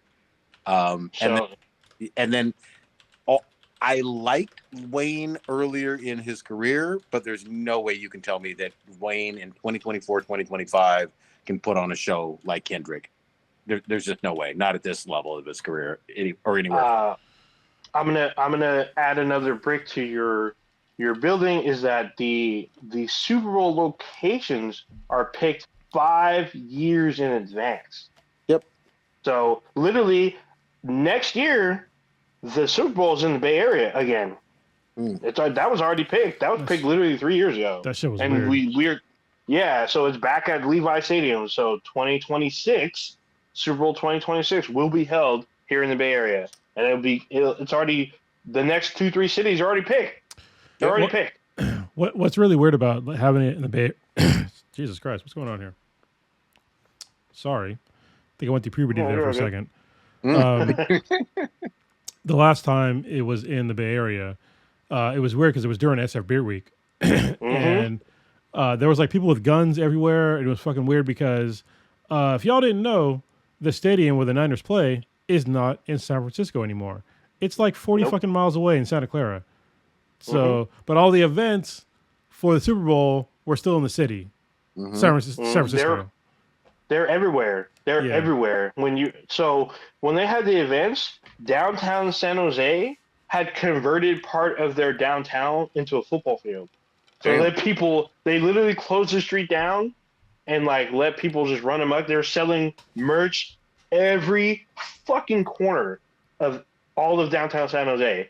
Every corner of Redwood City, some of these other cities all had merch booths everywhere. They had the fucking tents set up, buy all kinds of merch. Super Bowl 50, all kinds of shit. I actually bought they had a Super Bowl center in the San Francisco, and I bought a jacket from up there. And there was a Super Bowl center at Levi, so it was fucking everywhere. Oh, it was everywhere. That's good to know, because during SFB week I stayed to like just San Francisco. Yeah, so. It was everywhere. But can you imagine? I mean, obviously, we've all heard fucking Not Like Us, and obviously Kendrick has plenty of fucking hits. But playing that fucking track at the goddamn Super Bowl, it's just going to take it into the fucking stratosphere of all-time greatest hater in the history of the fucking world. Like, millions, hundreds of millions of people are going to be watching and singing along to that shit. That's just, goddamn. I've never seen a bigger public L in such a short amount of time than for that goddamn kid. I mean, like, we talked about it before on the podcast, is that Kendrick Lamar is trying to destroy the very idea of a Drake ever existing again. Yep. And I mean, if you look at like what Drake has done since he got destroyed, he hasn't done much. Nope. People want to talk shit about, Kendrick Lamar's like last song, but honestly, his last song was like that. It was like the closing credits. Mm-hmm. Like, no, I didn't expect it to be like some huge thing. It was just like literally the closing credits. He already said like he won because he did. He won. So he said there's no second chances. Nope. Just that's it, bro. Like there's nothing else. So bad. I'm looking forward to Kendrick's next album, which hopefully has zero to little or little to zero Drake content in there, because I'm tired of hearing about that dude. Like what he's like one of the guys. For me, he's on like the R. Kelly level of I don't want to listen to your shit. Yeah. Same thing with like Chris Brown. If I hear your stuff come on, it's next. You're done. But for sure. But yeah, I just it's gonna be a whole lot of a victory lap. I too am anticipating the fuck out of this new K Dot album. I hope it drops later this year. That'd be great. But obviously, take your time. Like, he releases when he fucking wants to. You know what I mean? Yeah, and we got like, you've had probably the most amount of new music out of K Dot in like 1 year, like spontaneously. So I'm just like amazed that this even occurred this year. Just give us new music. But also, I still got to say, one of the best songs that Kendrick Lamar ever made is you will not find it on a streaming service because it's not released. It's called Cartoons and Cereal. If you have not watched it, look it up on YouTube. There's a really great music video, but it's a fan-made video. If you have epilepsy, don't watch it because there's a lot of flashing shit. But it's one of my favorite songs by Kendrick Lamar of all time, and I'm very sad that I can't stream it on my phone. I'll have to figure out another way to like add it into like my Amazon Music library so I can like play it as I'm driving and not have an extra music video playing when I'm driving. So yeah. I will say, going back a little bit, when it was announced that Kendrick was going to perform, a lot of people were mad at Jay-Z, and I didn't fucking understand that. I'm like, how does this He's not even relevant. apply to him?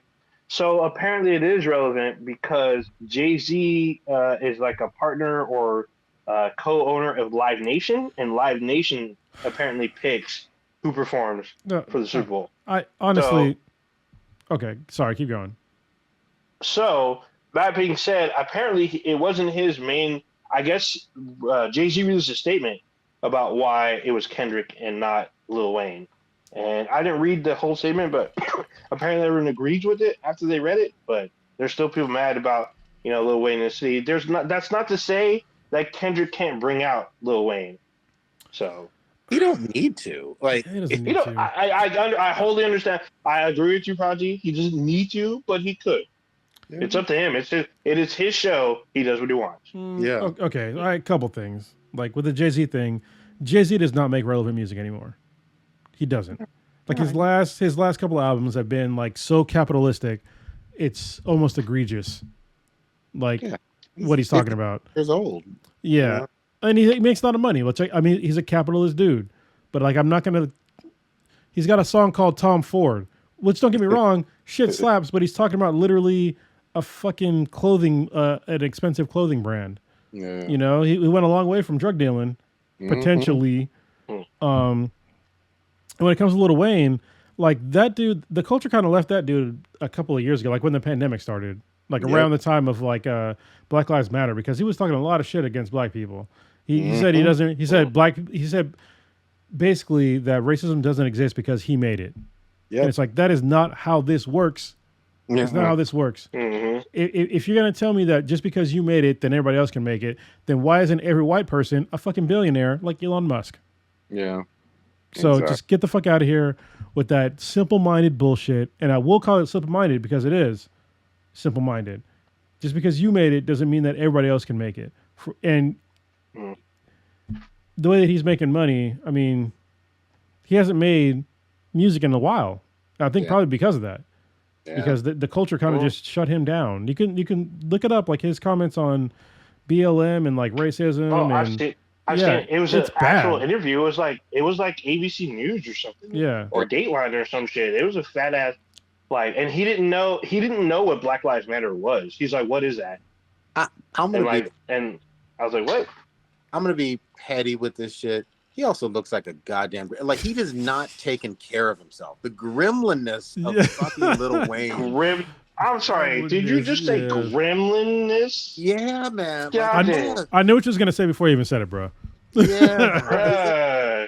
Like, look, you've drank too much lean. Goddamn it, it's too much. Lean, baby oil, lube. I don't know what's in your cup. You drank too much of it.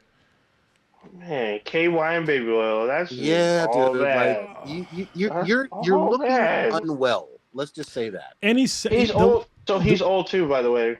He's not that old. Yeah, he really ain't. I mean, he's much younger than Jay-Z. Yeah, he's younger than Jay-Z. You know, or he looks way older though. I mean, he just it's fucking terrible. I think he's younger than us, but yeah, he does look old as shit. He does look old as shit, but this fool said gremlinness. God dang. Yeah, he's Where's my baby Jesus oil Christ. at? Yeah, he's 41. Yeah, dude. Yeah. Doesn't he look all of 77? Like, yeah, God damn, bro. This dude said gremlinness. I can't right now. Holy shit. Doesn't he look all of 77? Bruh. I can't. You mean you're just saying he needs baby oil. That's what he needs. He needs a lot of work. Yeah, he definitely needs a skincare routine. He needs a whole box. Yeah. He needs a whole box.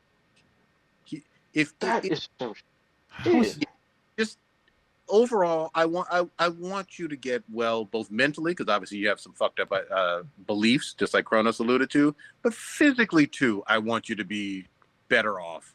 Like, you know, look, we just talked about Rich Homie Quan dying at 34. You know what I mean? Yeah, 34. He would have been 35 in 2 weeks. Yeah, you can't tell me Wayne looks better. You know what I mean? Than no, dude, Rich Homie Quan looks way younger. Way younger. I mean, well, he is. Well, he's 34. No, he's only like 5. He's like 6 years younger. That's more than 5 years. Please do the math. He's not. Well, he's not a decade younger. You're right. But I mean, you know, some folks are just they don't take care of themselves, which is one of the things that I've noticed. Like, because you know, I'm single, and I'm like going through like online dating things, and like there's some folks that are my age that look so fucking old. Don't get me wrong. Like if you're watching me right now, I might look old to you. I don't take offense to that. I think though, I don't look that fucking old. So I don't have a lot of lines. You know, I'm not wrinkling a bunch. I have some grays, which is fine. I'm proud of my grays. I don't mind gray hair. But like when your face is like handbag material and you're like my age or younger, it's like, whew, like it's a lot. it's not. Gremlin-ness. God. Yeah, I mean, it's Look, take care know what take it care of your is. meat body. You know, take care of your meat vehicle. Like Oh my you only got God. one. Doesn't last very long. So It doesn't. Really doesn't. It really don't. Mm, We got some. We haven't even talked about because I want to kind of rewind. We kind of literally skipped over all this other stuff. We talked hold on, about Trump a few hold on. times. Can you pause real quick? I'm just sorry. Go ahead. Go ahead. Domino got me. Oh, okay. She said Lil Wayne looking like a Baldur's Gate 3 villain. yeah, yes. God dang. That's why she. All right. All right. He said gremlin, so he's a gremlin in Baldur's Gate 3. And he God definitely fucked the bear. Yes. Oh, Yes. KY and baby oil. God. No, he raw dogged it. He ain't. No, he's fucked that Oh, man. Oh, my God. We You doing know what? too much today. He didn't get the IV bag after the freak out party. He Oh, just- That's the after problem, Freak yeah. off, Yeah. he just left. He just left and got all. He left all raisiny and shit after the fucking. against all medical ashy and advice. shit. Against Oh, medical God advice. dang. Like, you know what? I don't need no IV. Looking like a fucking gremlin. Oh, That's I- why he's wheezy Yeah. F baby. I'm just saying he's wheezing because he needs to fucking Yeah. rehydrate. yeah. And so that means he did not use any baby oil or KY. He just just raising that shit up. Mm-mm. God dang. Damn. God dang. Yeah, We yeah. doing too much. I will always clown Lil Wayne. Easy F. That's all bad. Real quick. I know we're bouncing all over the place. I know we're bouncing, but Kronos, I gotta ask you because it felt like this was made for you. Did you see Rebel Ridge? Goddamn. Yes. I definitely understand why you want me to watch it. I feel like you've done some crimes and you want me to like, maybe you're gonna go to jail, maybe you need my help. I'm just saying, I got your back. If y'all didn't know, watch the podcast. Prodigy is my actual cousin. So yeah. I feel like when I was watching the trailer, I was just like, oh, this black Marine is an instructor for Brazilian Jiu-Jitsu, and he's taking down racists. Has Kronos watched this 50 times or 100? Well, it's funny because I put the trailer in the chat like a while ago, but obviously I know it's hard for like all of us to keep up on the chat because like there's like times where it's like 1,000 things going on in a day. Yep. But yes, it wasn't on my radar, and then once you posted it, I was like, oh yeah, it came out. So I finally watched it like a week or so ago, and I mean I loved it. It's basically fucking Rambo, like it's Rambo with a black dude. I loved it because he's like fucking racist up, and it's great. Like especially knowing like the terms that he used in the movie was great. It's not the. Let me just premise this. It's not the best movie ever, all right? Yeah. But it's an action movie. Yeah. It's like this is an action movie. I feel like they went back in time and made an 80s action movie and put it into to today. So if you don't like 80s action movies, just fucking pass on this. Yeah. But if you do, this shit is right up your goddamn alley. So it's straight. When you say an 80s action movie, it has a very straightforward plot. You know what I mean? In terms of like, from the very opening scene, that these small town hillbilly fucking cops are up to no fucking good. Yeah. You know what I mean? And that shit's gonna fucking escalate. Like that's all you really need to know. Yeah. And at a certain point, like if you got a certain amount of skills and zero fucks to give, then you can fight back. So it usually doesn't go your way. But the way that they told the story, it made it make sense on like how he can like do these things and like get away with it. So like all of his tactics in the thing was just like, all right, yeah, like this is like I definitely would not stay in a hotel in a place where I knew that the cops were like running the town. And the fact that he like, it's funny because like the bike that he was riding, I think I knew the kind of bike he was riding a gravel bike, which I have a gravel bike, which is kind of hilarious. And yeah, just like riding into town and just like fucking shit up. It was, and then giving them chances. That was like the main thing of like giving them chances to like redeem themselves and just do the right thing the whole time. Just do the right thing. and the fact that they just kept like not doing the right thing. It's like, all right, well, this is on you. So take this ass whooping. I will say this: shout out to Don Johnson, but also put Don Johnson on the suspicious list. Don Johnson of late has played too many racist ass white Southerners in terms of that role. I don't know what's going on with Don Johnson. Remember Django Unchained, and remember Ben? He was like a secret Klansman in that one, and then in this one, he's kind of a off the. Don Johnson, I'm not saying I'm ready to call it yet, but you're going into some typecasting type of territory. You're approaching it. You're too good at this, and I want to know why you select these roles so often, Don Johnson. What is happening here? He's typecast. He's basically like he's typecast like a black dude who's always playing a thug. Yes, like exactly. Or like that one Mexican dude that always plays fucking, what was his name? Like, not Noel, but his actual name is Noel. The guy that plays Hector in all the goddamn movies. Oh yeah. His name is Noel. Oh, he's on our fucking Instagram. He's actually really cool. Yeah, he's a cool guy, but it's just like he always plays that guy. You know what I mean? Yeah. He's like, you know what? And the best part, he embraces it. Yeah. He's like, this is my range. Like this is like this is what you get. I will dare to say it's like the Michelle Rodriguez style of acting, where you just show up and be Michelle Rodriguez in every single fucking movie for the last 30 years. Yeah, but she's fine. I'm just saying. But yeah, Don Johnson. Yeah, I'm looking at it. If he does one or two more of these, I'm calling it. Like that's it. 100% racist. I mean, one more goddamn. Yeah. I feel like James Woods was like that, like back in the early 2000s, because maybe it's just the Ghost of Mississippi, because that one he went straight because he wanted that role. So let me just say this: James Woods has said some off the hook shit. Oh yeah, I've heard it. He tweeted it, and he doubled down. Yeah, so James Woods is confirmed on the list, and he's hard our list, but. Damn, Johnson. I don't know. So, but the weird thing about that is the person that kind of parrots him or supports him or whatever is Isaiah Washington. He's been like a puppet. Like he says almost the same thing he does. Same thing James Woods does. The one from Grey's Anatomy that got kicked off. Yes, he got kicked off for saying some shit about a LGBTQ. Character or person or whatever. Then he doubled down. Yeah, I remember. So, dude, here's the thing. I mean, it's also like Gina Carano or whatever. Like, look, all you have to do is just shut the entire fuck up. He was on a hit show, network television, that is going to be in reruns for fucking forever or whatever, like a hospital show, and couldn't shut the fuck up with his hold on, gay bullshit.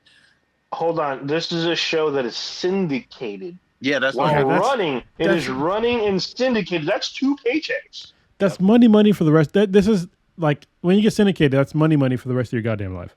Yep. And to throw that away because of like your bullshit views, like you have to be so racist or homophobic or transphobic or whatever to throw away literal money. Mm. And it's like it's amazing to me that people don't maybe like retrain yourself. Like just this is a capitalist society. Like just go to the money. Just go to the money. They don't care. They don't care. They would rather get a podium and let everybody know that everyone else is wrong. But just like everyone that supports the whole cats and fucking dogs being eaten in Springfield, you know how many people are so on board with that shit? It's ridiculous. Yeah. But you know what's wild to me though? Okay. If you're on network television, like ABC, you know what I mean?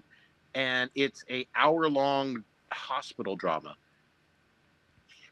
This is a stereotype, but I guarantee you've interacted with some folks in the gay community doing, makeup or behind the scenes or just like you have plenty of people who you work with and see on a regular basis. Yeah. That are in that community. And you still, even though you have a familiarity in terms of daily interactions, you're still that fucking bigoted. Like what? You know what I mean? It's one thing to be bigoted and never actually interact with somebody. You know what I mean? That's still wrong. But to interact and still be bigoted just means you tripling down. You know? I told you they don't care. They don't care. Yeah. They do not care. I'll laugh at him on the way down. I'm just saying. Yeah. Damn. Fuck him. Like I said, we kind of gloss over the spot. I know a lot of people someone actually asked that we talk about it a little bit, but there was a second assassination on DJ Trump. Oh, that's right. Yeah, we didn't talk about none of that. Someone, while he was out golfing, there was someone out there ready to pop his ass. And like people were saying like, oh, why is nobody talking about this? Why is there people trying to kill him? Like, well, he's not the first president that people tried to kill. So well, I can't. People that say, why is nobody talking about this? It's all over the goddamn news. Yeah. Okay. Mhm. And I'm so tired of these stupid motherfuckers that are like giving this like revisionist history of like, why is the media not covering this while they're on a news program? Like, what are you talking about? Like, they're literally like, you're on a news program talking about how nobody's talking about it. Like, you're doing the thing. Like, this is like you're literally doing the thing. Yeah. Once again, I'll have to premise this by saying I'm glad he wasn't shot and died. Like, I really am. I don't want the dude to die.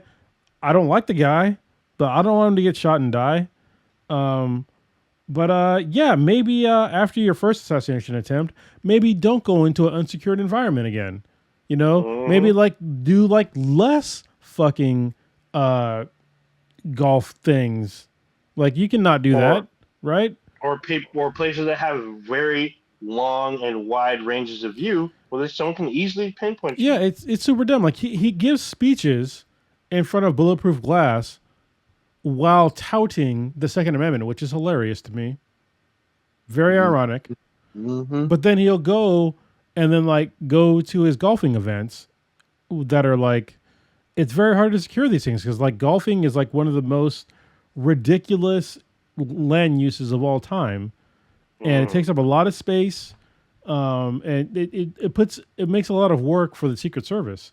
And I'm glad that the Secret Service agent identified the individual beforehand, before he was in line of sight of the former president. But it's like, man, like take a hint. Like you're putting like all this extra work on other people so you can like play golf.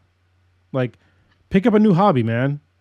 Like something that's indoors. Like maybe, I don't know, play video games, fucking ping pong, something. Like figure out something else to do. I don't know, maybe bocce ball inside. Or actually, tennis could be, it is outside, but you can do indoor tennis. You are slightly enclosed. Yeah, well, you can do that too. Table tennis works too. You can get a pretty good workout off of table tennis. And also just some people don't know that. I don't know, maybe just stop talking shit all the time. That'll probably help your cause. He ain't stop. He's not doing that. He's gonna double down. As we get closer to November, it's just gonna things are gonna pop off in this country. There's gonna be a lot of wild off shit.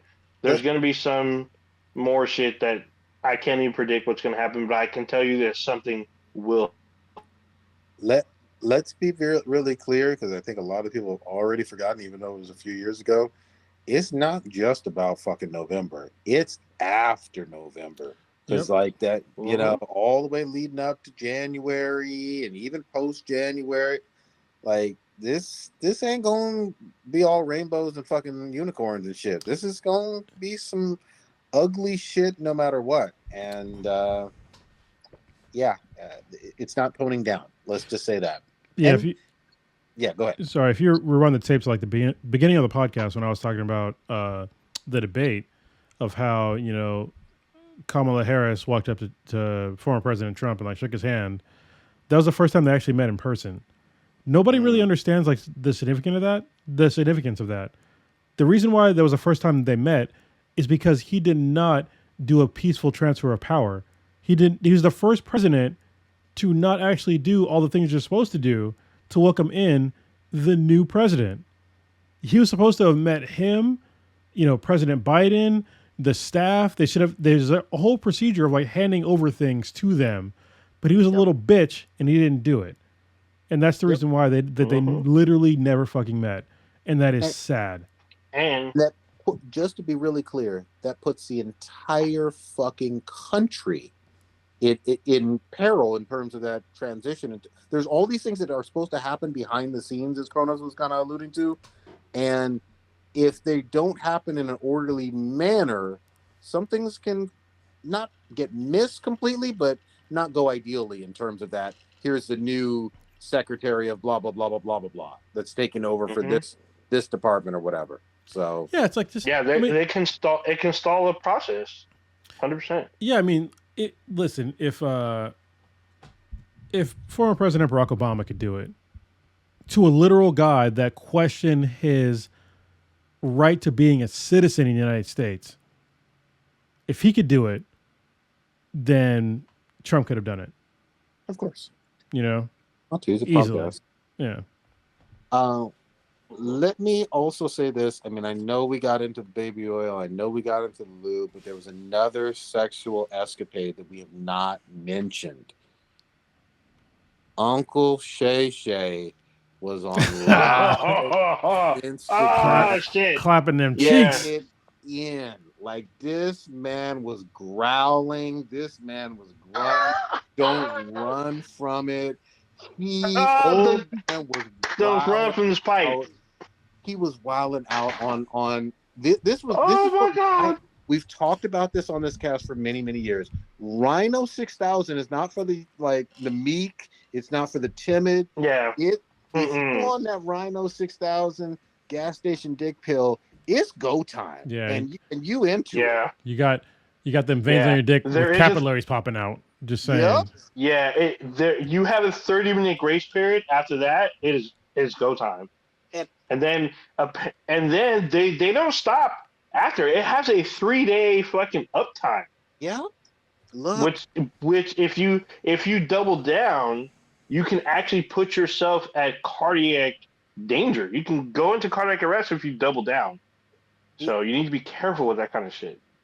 You are playing roulette with this shit, but I tell you what, when the stars align, man, that Pound Town is This like, dude. and here's the thing though, he was open afterwards. He was just like, look, you know what I mean? I got into it. I was on them red pills and blue pills. Wait, pause, Project. I gotta stop you. So for those of you who have no idea what the fuck we're talking about, Yeah. I'm gonna lay it out pretty flat because we went ultra culture with it. So for those of you who do not know, Shannon Sharpe, he is popularly known as Uncle Shay Shay. He has a podcast, and he was having a lady over, and he somehow went on Instagram Live while he was having coitus with this woman, and it reached everywhere. It was like it potentially put his job in danger. Yeah. So. Yeah. Because this was not no regular fucking just session. This was. This is baby oil and KY. Say it. Luckily, in the background, there's only 5 bottles of lube and baby oil, not 1,000, so it's acceptable. You know what I mean? Oh my God! That's acceptable. God. There's only one lady. I'm just saying. Yeah, man. Oh God! And look, I thought it was a Baldur's Gate episode. I was hearing. This dude. This dude. Hold up. You know, where'd the growling come from? Are the gremlins? God. There's Lil Wayne in the background. Wheezy F baby. Oh man, he's with clap them cheeks.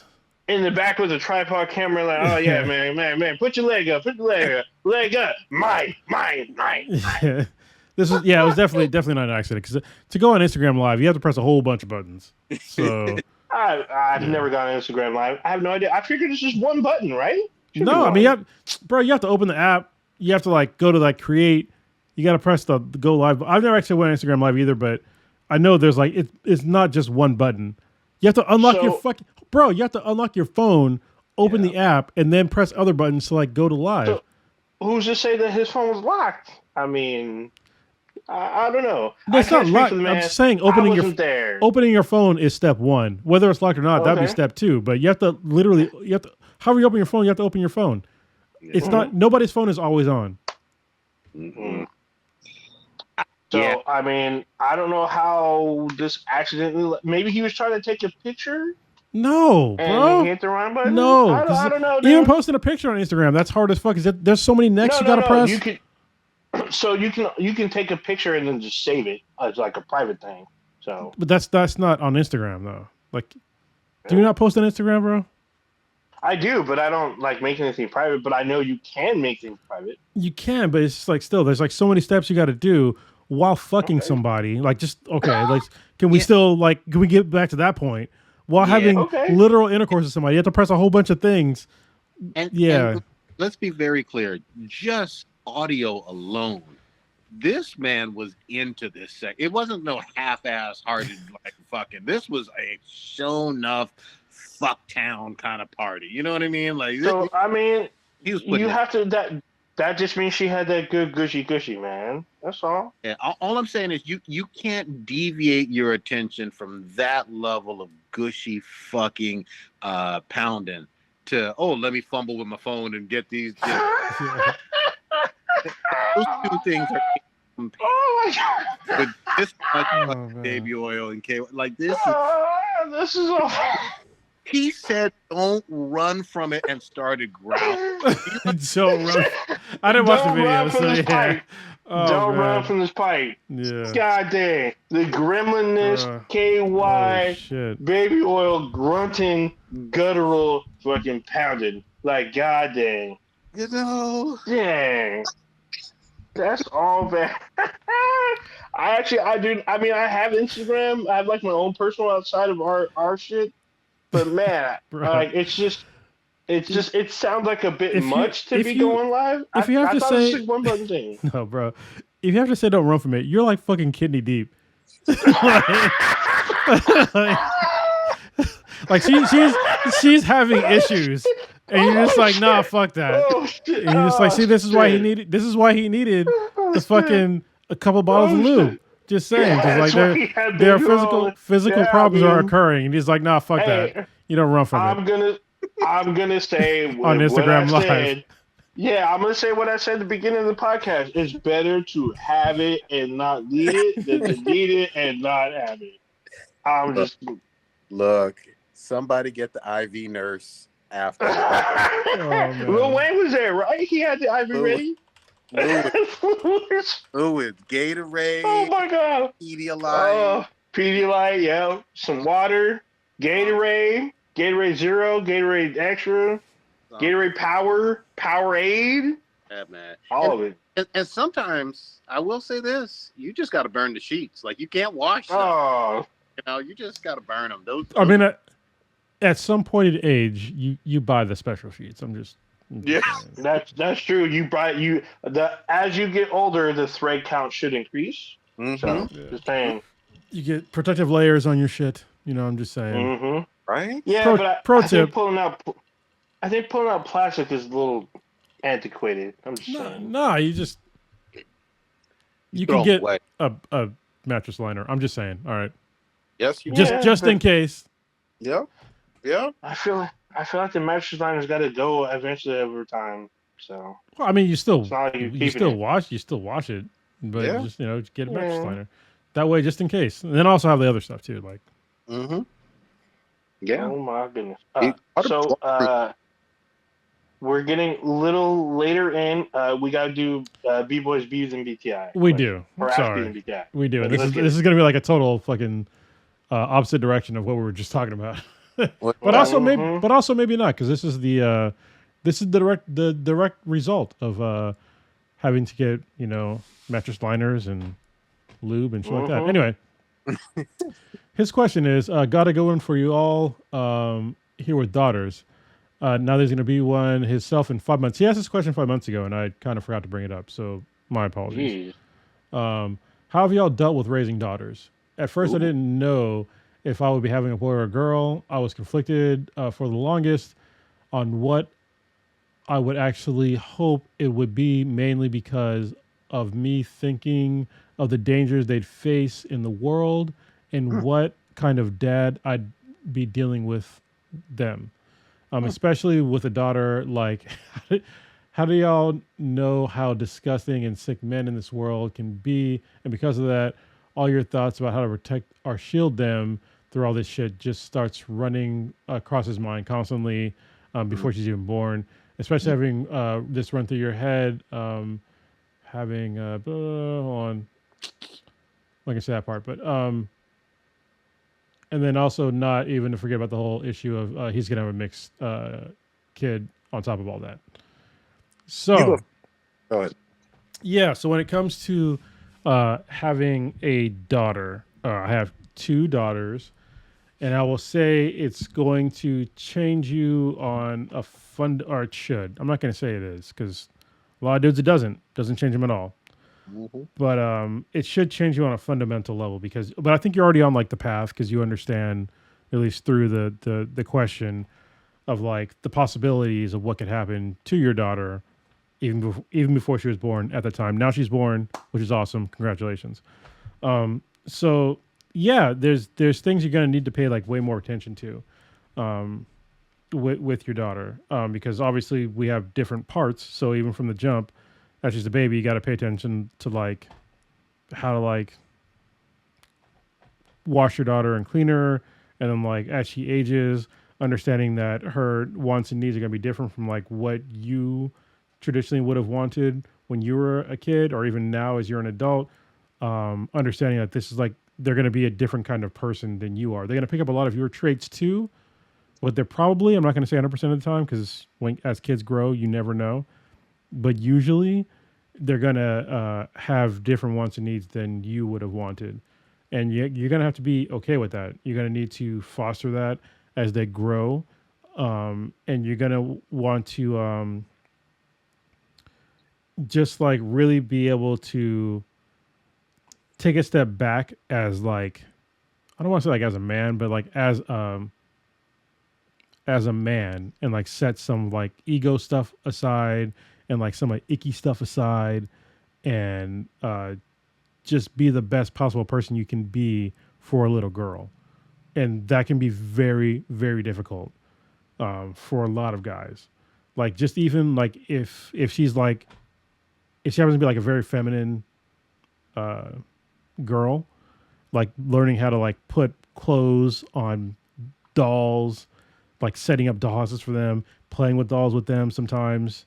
Those are all things that are really significant to daughters, that it's not an issue when you have a boy, usually. So you just have to like, you have to set aside some of that, I will say like machismo aspect of like being a man, and like recognize that that's not what they necessarily need all the time. So you have to recognize that what they need from you is for you to accept them the way they are and foster that and give them what they actually need. And they'll let you know. So, and hopefully if you know, when you become a safe person, they'll talk to you more.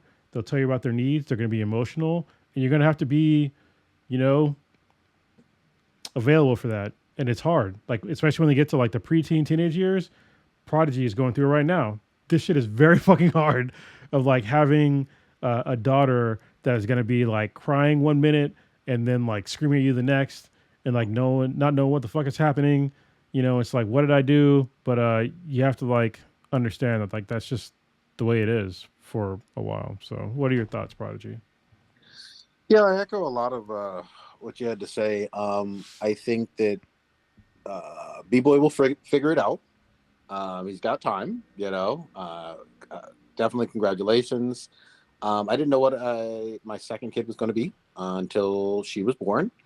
And both myself and my son that first day were very surprised. She's a what? You know? But he was all nunny. Yeah, exactly. But it's been great. It definitely a different perspective. My daughter, and again, everybody's different, you know, but my daughter is very affectionate, even still, which is surprising, you know, even, you know, as she's gotten older, but also very clingy and, you know, needs her space and needs her time. And, you know, they go through different phases. They really do. You'll learn what those phases are. Sometimes those interests, like Cronus was talking about, are completely different from how I was as a little kid. And then other times it'll fucking surprise me. Yeah. And she'll be like, Dad, I really like this. Case in point, last weekend, I couldn't get my son to do this with me at all, but my daughter was watching Deep Space Nine reruns with me. You know what I mean? That's a great show. Yeah, you know what I mean? Like, and I thought it was going to be like me and my son, you know, but my daughter was like, nah, this is interesting. Let's go, you know? So you just never know. Every kid is different. I have a son and a daughter. There are different challenges, you know, but you'll figure it out. I have faith in you and Leak. There are challenges, there are sickos, there are weirdos. You definitely want to protect them.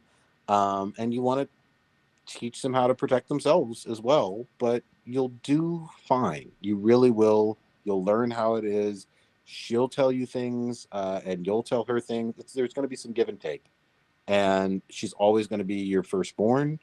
And she's going to learn from both of you quite a bit. So I'm really excited for you, Hobby. We still need to finish the bear fucking. Like, don't forget that. Bruh. But it's great. I appreciate this question, and any subsequent follow-up questions or whatever about parenting or just life in general, I think we've all expressed that we're open books. We'll be happy to provide any information, especially us as parents, and even, you know, folks who aren't parents, like Old Ninja or whatever. Just helping where we can. Yeah, and there's actually and there's books that I've, you know. Oh, sorry. Old Ninja, go ahead. Oh, I was just gonna say, I think from your perspective, Cronus, I think you can add to his final note, because he also has mixed race children. Is there anything you want to add on that aspect? Yeah, so it depends on, so his daughter is so young that you're not. This is the unfortunate part. It's unfortunate of like even having to think like this, is that you don't know if your daughter yet is going to be white passing. Mm-hmm. And so if your kid is white passing, it's not really going to be that much of an issue. So like with my oldest daughter, she's pretty much white passing. So she has been able to like bypass like a lot of the bullshit. To the point to where there's things that were said in front of her where people didn't realize that she's actually half black. And so she's had to like be in like some really awkward situations, like with some racist people. But with my youngest, she's darker than I am. So that's definitely going to be, you know, a different sort of issue with her, because I never had to worry about somebody calling my oldest like the N-word. But with my youngest, I do. And like I know it's going to happen at some point. And thinking about it makes me sad. Because I know that on that day, some fucking little asshole is going to take something from my child. Yep. And I'm going to have to be there for her on that day and talk to her. And this is a talk that I've thought about for a long time, that we're going to have. Because already somebody, like one of her classmates, has like called me a monkey. Ooh, wait a minute. Yeah. Like, not to my face, but like told her that your dad's a monkey. Yeah. So, and she's told me. So when people, racism it's really a learned thing. Yep. And so when the day comes, I hope that I can sit down with the kids' parents and like have a real conversation with them of like, what are you teaching your children like at home? Yeah. These are not values that I teach my children, but obviously like you don't get these thoughts from. It's not a nebulous thing. It's not natural to be a racist. Mm-mm. So I hope it's something that you don't ever have to go through, which is kind of a bad thing to say, because you should be able to live your life having, you know, darker skin and not have a problem in the world. But also at the same time, like I wish that nobody had to deal with this sort of bullshit living where we live, but it still exists. So yeah, it's very complicated if you get what I'm saying. What I was going to say before that, there are a lot of really good books on parenting that you can read. I think one of the ones that I found very informative was the Montessori Method. Is a really good book to read. There's another one about like not yelling at your kids or something like that, which is like not valid for you now, but probably later on, when she becomes like 2, 3, of like how to like not yell at your kids as much. And another like pro tip as a parent, you're gonna mess up as a parent. It's okay. Everybody messes up. So just, have the grace to yourself to know that this is your first kid. You probably are not going to know what the fuck you're doing, and that's okay. That's like most parents. It's like that. And just give yourself the grace to forgive yourself for whatever might happen, and just learn how to chill out and just know that like your baby doesn't know shit. So that's like one of the main things that messed me up for a while is like, they're just babies. Like they literally don't know anything. So like if they do something that might be considered like quote unquote bad, like they don't know it's bad. They're a baby. Like you're the adult, and it's your job to kind of mold them into being better people, hopefully better than you are. So I think that's the goal for like most parents, is making a better human than you are. So if you can go from that train of thought, you should be fine. It's all going to work out. These are normal questions. This is a scary, life-changing event. You know what I mean? That first few months, you're just like, what the fuck? I'm responsible for an entire human being. Yeah, that is fucking weird. Like, especially when you come home and you're just like, what do I do now? Yeah. Full confession, the first time I gave my eldest son his very first bath, obviously the kitchen sink or whatever, I nearly dropped that slippery motherfucker. It was like a wet, like pick a fish or something, you know what I mean? So, it was like a wet football or something like that. But caught him before he hit the ground, so that was good. You know what I mean? That's fucking terrible. God dang. I'll never forget. So I hope you cannot use baby oil to dry off a kid. That does not make them like fucking shock absorbent or whatever. So yeah, leave the baby oil with the freak out parties. You know what I mean? Wait, who puts baby oil on babies? Yes, I just thought about that. You'd be surprised. You'd be surprised. I have never once put baby oil on my actual baby. No. That is. I know people that have. That is for shiny adult titties and ass. That is what that is. God dang. And pro wrestlers. Yeah, exactly. Yeah, pro wrestlers. Yeah, you're right. You're right about that. Got to get that shiny. Yeah, man. You gotta get that sheen. I wonder, did boxers do it too? Nah, right? Nah. They use Vaseline, which is also, Vaseline on them cuts. Oh yeah. A cut man. Yeah. All right. That's right. Vaseline is problematic too. I'm just saying it's petroleum on the body. It's kind of weird. Yeah, we talked about it last week. I mean, at least you're fire retardant. Anyway, you're not fire retardant. You're pro fire. It's literally petroleum. Yep. You're a pro fire at that point. I will say we should wrap it because it is getting a little late, and we got plenty. Mm-hmm. We left some meat on the bone. We'll cover some more stuff next week. Oh, hold on. Before we leave, let me just need you guys to both be silent for like maybe, let me see what the time is.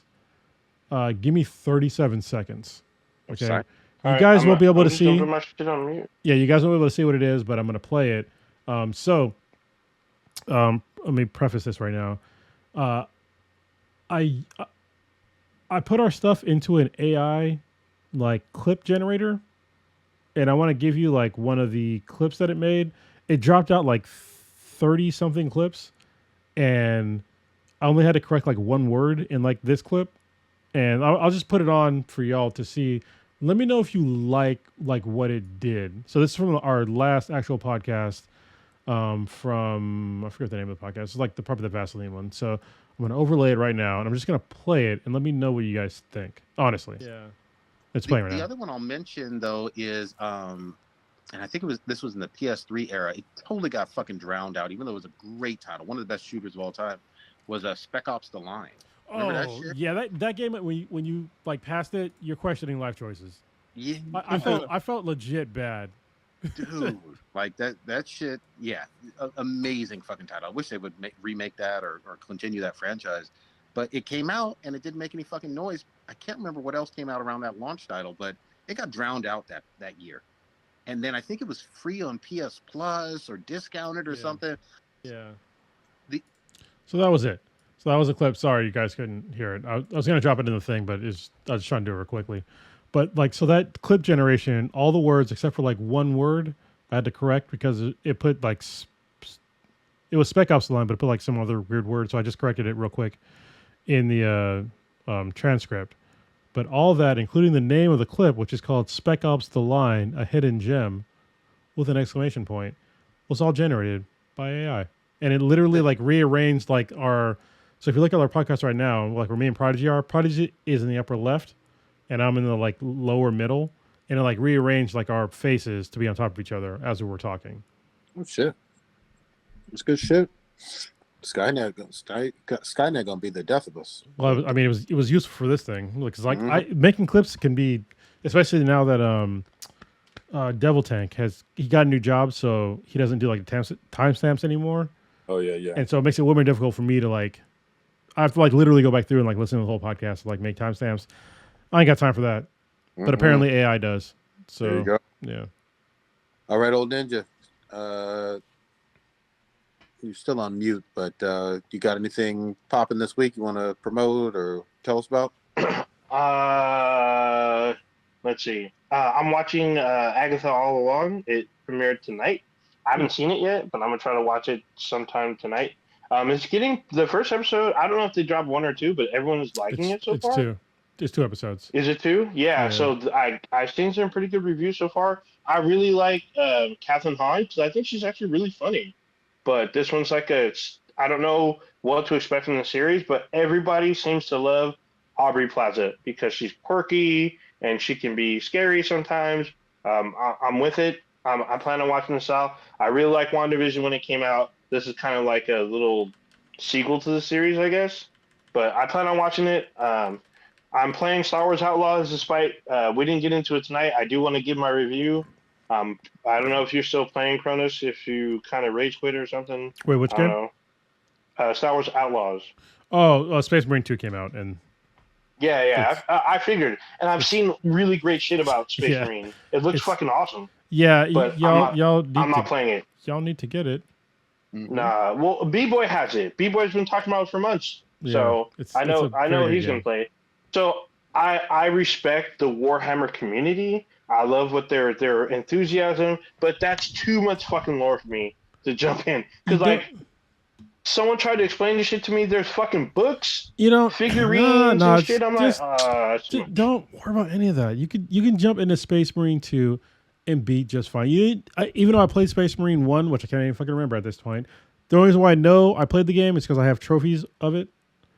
But and I play other Warhammer games before, but you can jump into this game with no lore whatsoever. You'll be just fine. I get that, but for me, it's just been. I've talked to B-Boy about this a few times. He tried to give me the abridged version. I really want to respect the lore because there's a lot of shit in there, and it sounds fucking great. I'm like, dude, do I really want to get into this? So I'm like super debating, but I want to like kind of get in. Like, I know that some people consider Event Horizon to be like the prequel to this shit, but this has been going on for literal decades, and I really respect the shit, but I'm just not really into it.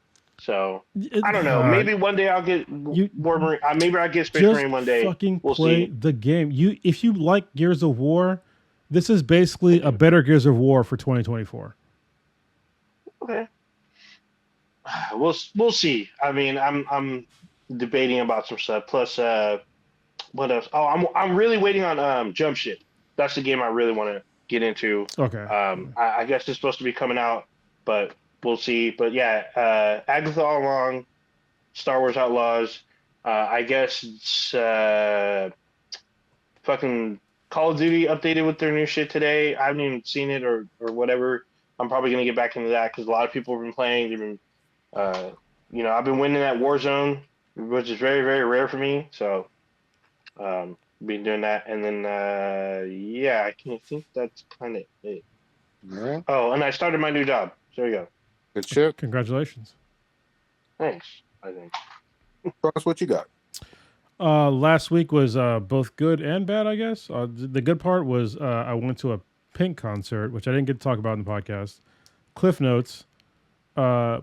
Pink is pretty awesome, actually, like especially live. Like this chick literally flew around Petco Park. Flew around, was doing flips and shit while singing. I don't understand how it's even possible. But yeah, she definitely put on a performance. There was fireworks, her flying around, whole big thing. My daughter had an excellent time. Like the look of wonder on her face while watching Pink do her thing was great. Shout out to Vet Tix, which is Veterans Tickets, short for. Basically, it's a way for veterans to get free tickets to shows. Yeah, that's how I got a free ticket to the Pink concert, which is great. So if you're a veteran and you want to get some free shit, like go on vettix.com because it was a really easy way for me to get the free tickets. I paid I think $14 for processing because it had to go through Ticketmaster. But yeah, I mean $14 for I got 3 tickets, and There you go. It was great. My view was it wasn't the greatest seats, but it was free. So I don't really care. And it was still awesome. So it's a great service. Other than that, I had a rough week. I want to give a shout out to everybody that reached out to me over the past couple of days because I said I had a rough, especially yesterday was really bad. But I'm better now. So thanks to everybody that reached out to me.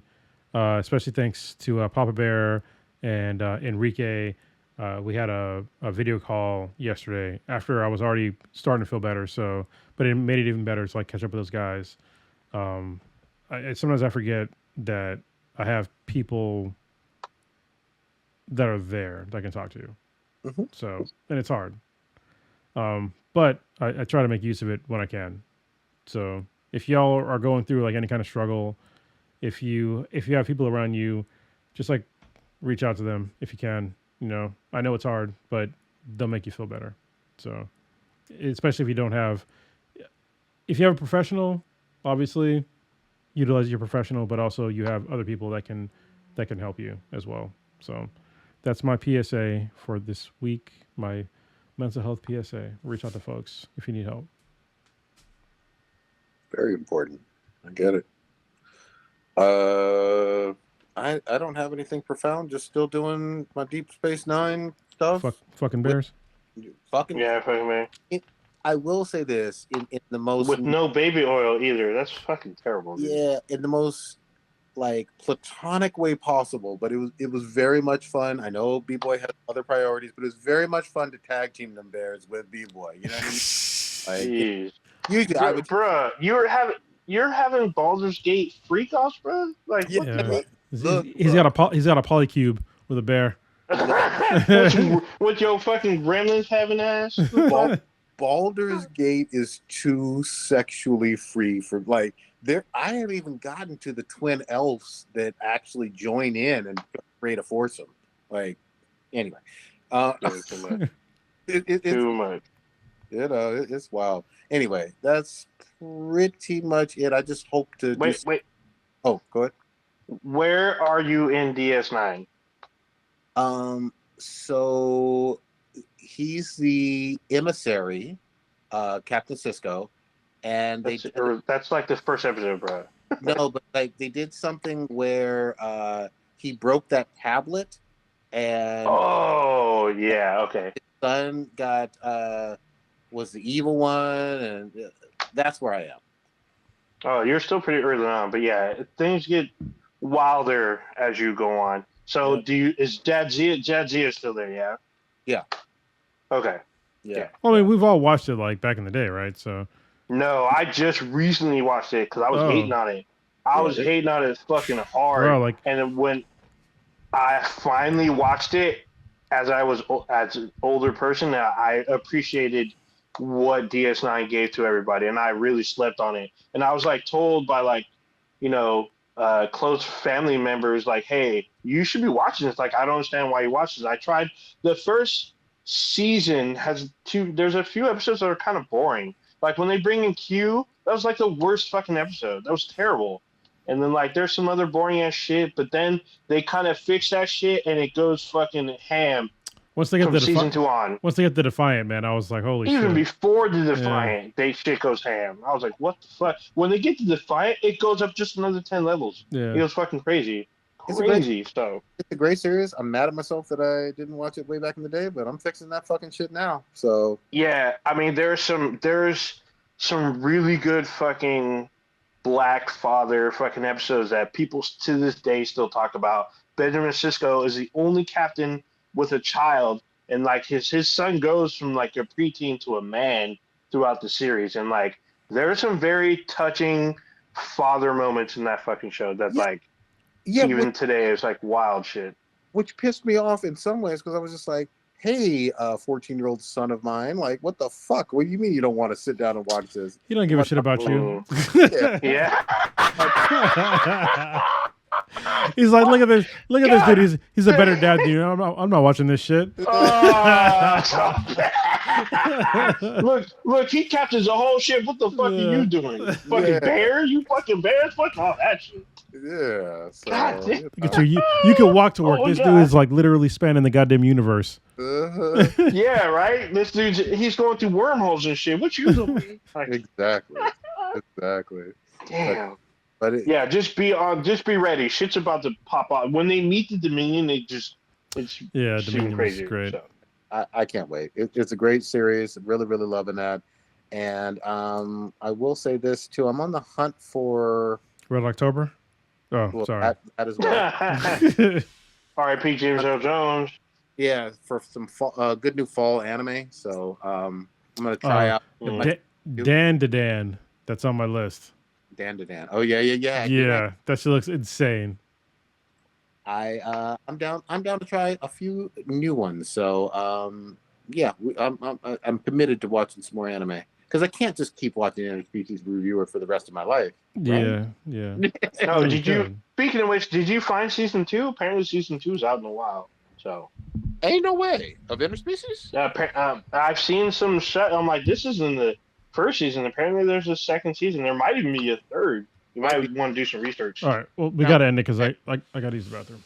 All right. For sure. Yeah. All right. You just experienced Black and Black Times Infinity, the dankest podcast on the internet. Check us out anywhere and everywhere. BTI. Just know that we go live every Wednesday on YouTube, 8:30-ish Pacific time. Email us at btbti@gmail.com. Follow us anywhere and everywhere, any socials, BTI, except for True Social. Actually, we might be on there too. We are definitely not. I mean, you never know. I know.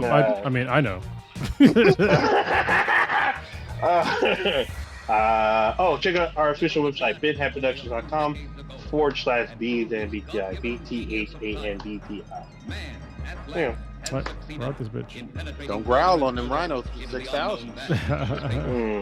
KY and baby oil. Gremlin style. Out of here.